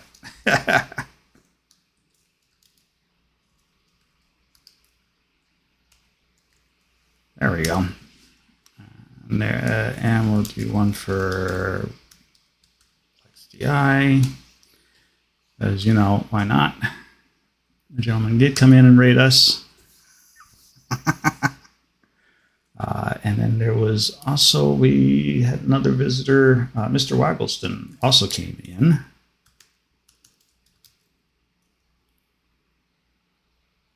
But I don't, for the life of me, I can't remember how to spell his name now. That's terrible. Yeah. I scrolled off my chat. That's all right. I think I've got him. Hang on. I can fix this real quick. So if you do, I tell you what, Ali. So this is my Discord server. You are welcome to drop on in if you'd like, and We can talk more about it or not or whatever. That's also where you would find the information to come pop on the server. So, up to you. No pressures, just putting offers out. That's all. There it is.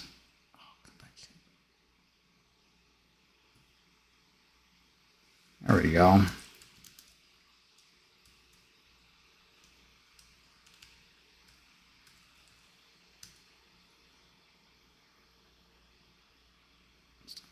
All right, there we go. That's another one.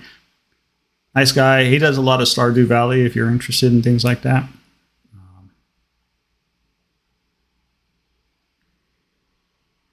Interesting fella. I go and sit in his chat, pester him periodically. Today he decided to come sit in my chat and pester me. So fair is fair, I suppose. So, but thank you for tuning in. Thank you for coming by. Yes, mutual pestering, absolutely.